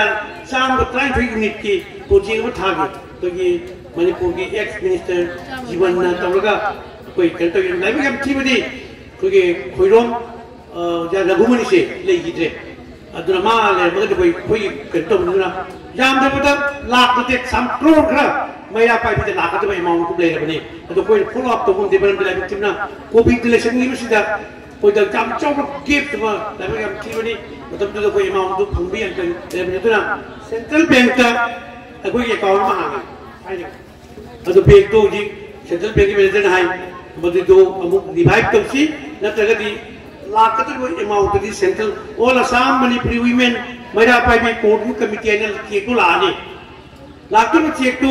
आई दुसी बे सेन हरिलाल बनिंग लाकतब ते कुंडल बनिंग लाकतब ते बुद्धे ते बनिंग लाकतब ते रमाकांत बनिंग लाकतब देवा सेंट्रल बैंक का कोई हांगबा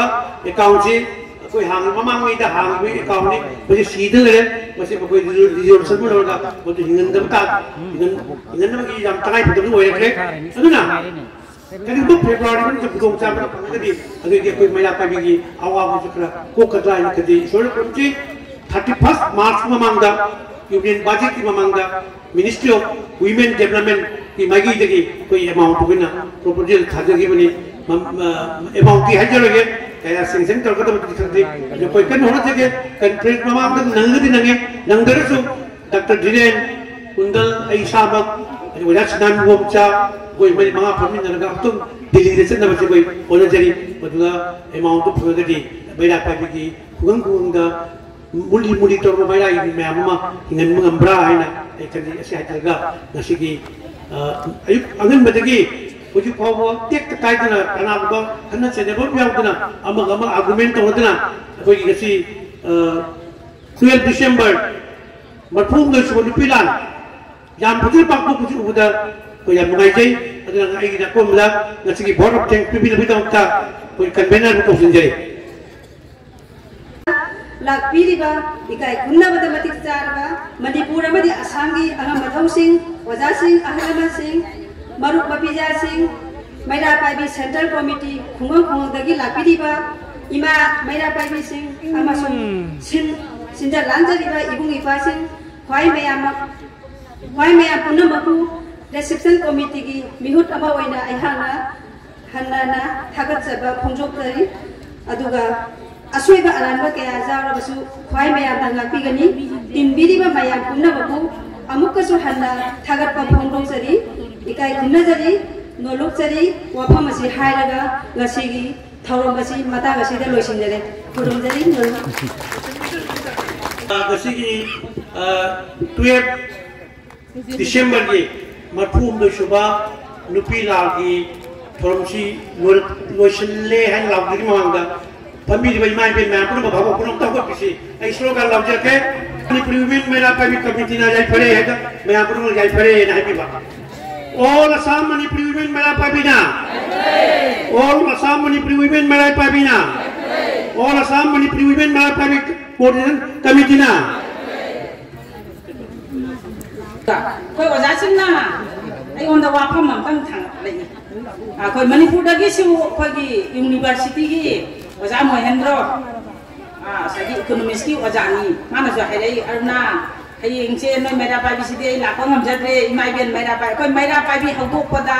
यावबनी वजा महिंद्र हाइजरिसे मानसो हंगै आइवोंदा